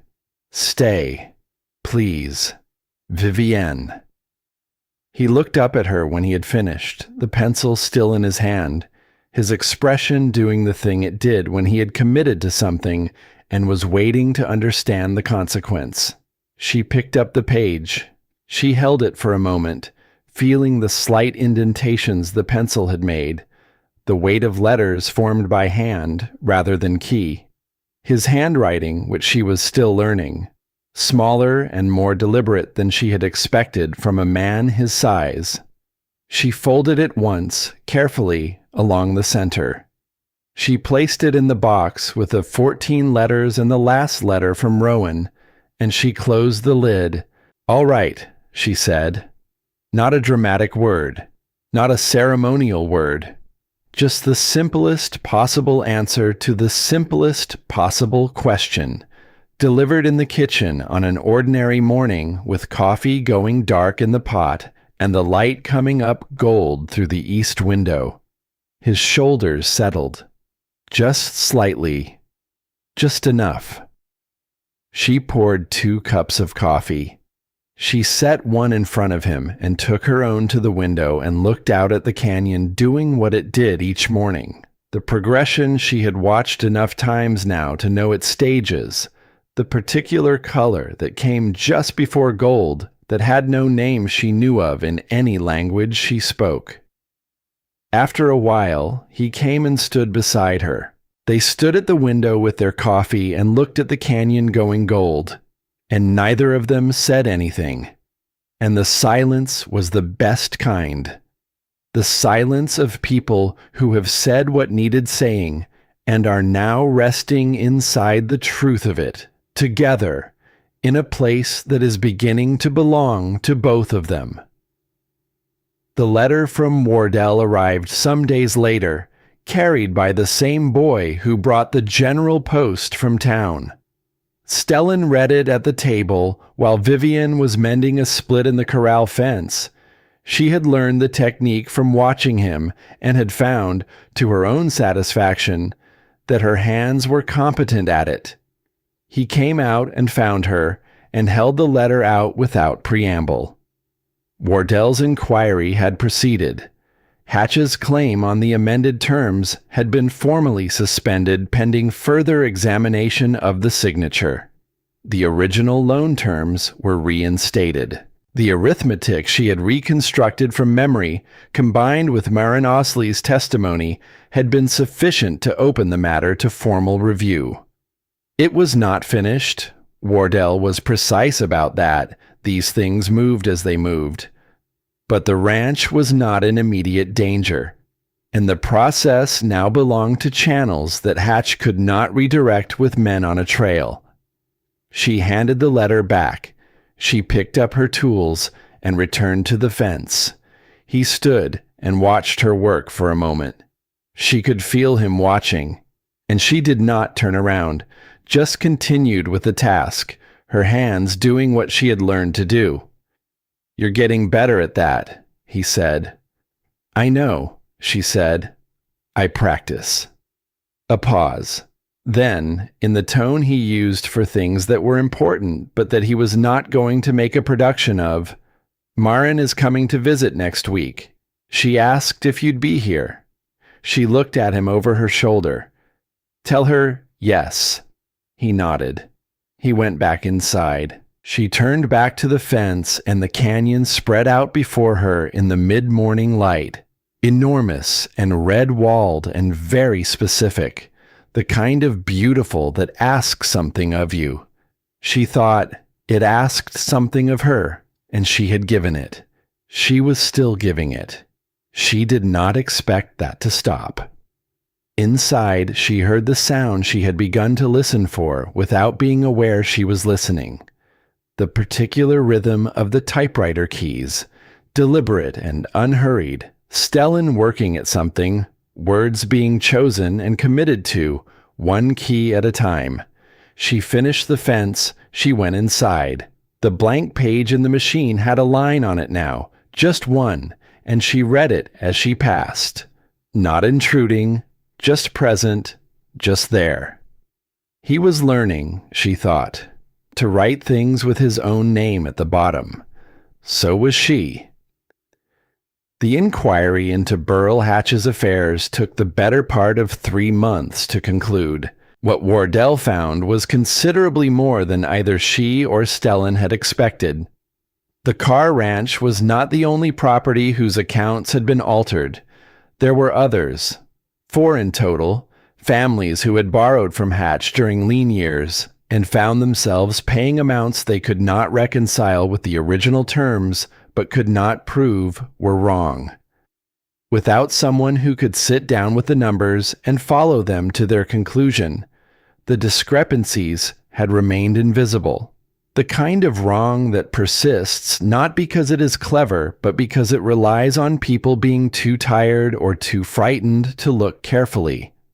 Vivienne looked carefully.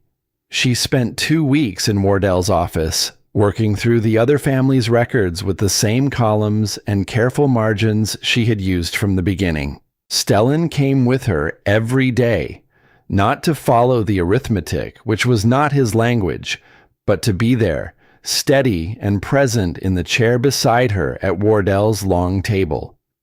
They developed over those 2 weeks the particular rhythm of people working toward a shared purpose.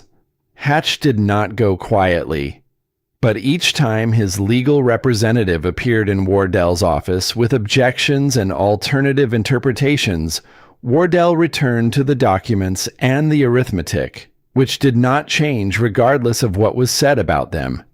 In the end, Hatch left the territory. The amended agreement was declared invalid. The original terms reinstated. Whether the overpayments would ever be returned was a question for slower processes, but the taking had been named, which was, Wardell told Vivienne, sometimes the most important step. Marin Osley came to visit on a morning in late autumn when the canyon walls had turned a deep rust color and the air smelled of the cold that was coming.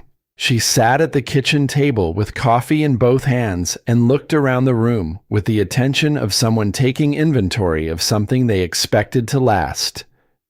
"You've settled in," she said. "I have," Vivienne agreed. Marin looked at her for a long moment with those gray eyes. "Rowan would have liked you. He had good instincts about people, even if he couldn't always articulate what he saw. He knew you would be this." She gestured at the room, at the ledger on the shelf, at the evidence of someone who had made a place her own. He just didn't know it would be Stellan who found it out. Through the window, Stellan was visible in the corral, working with one of the younger horses in the slow, patient way he had. The morning light was on him, the rust-colored canyon walls behind him, and Vivienne had the specific feeling she had been developing over the preceding months. The feeling of something being exactly where it was supposed to be. "He's a good man," Vivienne said. "He always was," Marin said. "He just needed someone to see it who wasn't his brother." She picked up her coffee. "I'm glad it was you." The letters remained in the box. Vivienne had considered, at various points, what to do with them, whether to put them away somewhere, whether to return them to Stellan who had composed them. She had done none of these things. The box sat on the shelf, and occasionally she took it down not to read the letters, but simply to hold them, to feel the weight of 8 months of correspondence with a voice she now understood was partly Rowan's and partly Stellan's, and partly something that had emerged in the space between them. She had come to think of them as a portrait, not of one man or the other, but of something that arises when one person tries to put another person's feelings into words, and cannot quite keep their own feelings entirely out of it.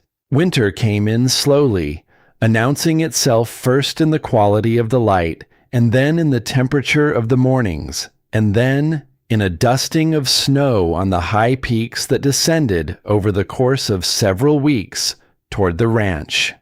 Inside the house, there was warmth. Not just the fire, but the accumulated presence of 2 people who had chosen to be in the same place. Vivienne found she did not mind the winter. She had minded winters in the city, where they meant the particular loneliness of a season that kept everyone indoors without giving them anywhere particular to be together.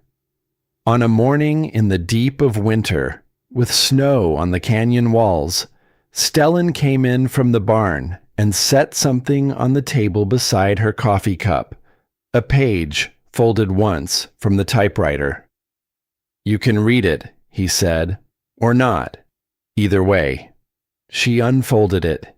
It was a letter, rougher than the 14 in the box, more halting, with corrections visible where he had typed over words. It was addressed to her. He had written about the morning she arrived, what it had looked like from where he was standing, about finding her at the stove the first morning, and the particular shock of that. The first time since Rowan's death that the kitchen had felt occupied rather than empty, about watching her go through the ledger and understanding, before she said anything, that she had found something, about the fire on the trail to Marin's and the quality of the silence afterward, which he described as feeling like the silence after a difficult piece of work is finished, when you can finally stop bracing. He had written, "I have spent my whole life finding words for other people. I do not know how to do this for myself yet, but I am learning. I think that is what this winter is for."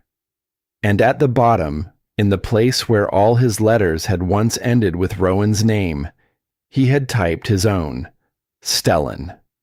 She folded the letter carefully. Then she got up and found a piece of paper and sat down at the table and picked up the pencil. She wrote for a long time. The coffee went cold. The fire needed tending, and she did not tend it. Outside, the snow on the canyon walls caught the mid-morning light and held it, white and specific. When she finished, she signed her name, Vivienne. She set the letter beside his coffee cup and went to tend the fire. He read it while she had her back to him. She kept her eyes on the fire and let him have the privacy of it, the same privacy he had given her when she read Rowan's last letter. After a while, the room was quiet in a different way. "Vivienne," he said. She turned. He was holding the letter with both hands, his expression the open one, the one that showed the interior of him, the man behind the careful stillness who had been there all along, finding words for everyone else's feelings while his own accumulated quietly in the place where unspoken things go. "Yes," she said, because she knew what the question was. He set the letter down. He crossed the kitchen, and the morning continued around them, the snow on the canyon walls, and the fire in the hearth, and the typewriter in the storage room waiting for whatever came next, and two people learning, together, the particular grammar of a life that belongs to both of them. The land had not welcomed her when she arrived. She understood that now, not as a slight, but as a characteristic, the particular quality of a place that does not offer itself easily, but, once it has been worked and stayed in and attended to through seasons, becomes something that is genuinely yours in the way that only earned things are. She had earned it.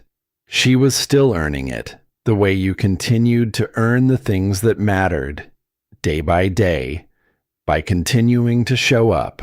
And in the kitchen of a small ranch at the edge of the world, a woman who had come for someone else stayed for herself, and a man who had spent his whole life finding words for other people finally found them for his own.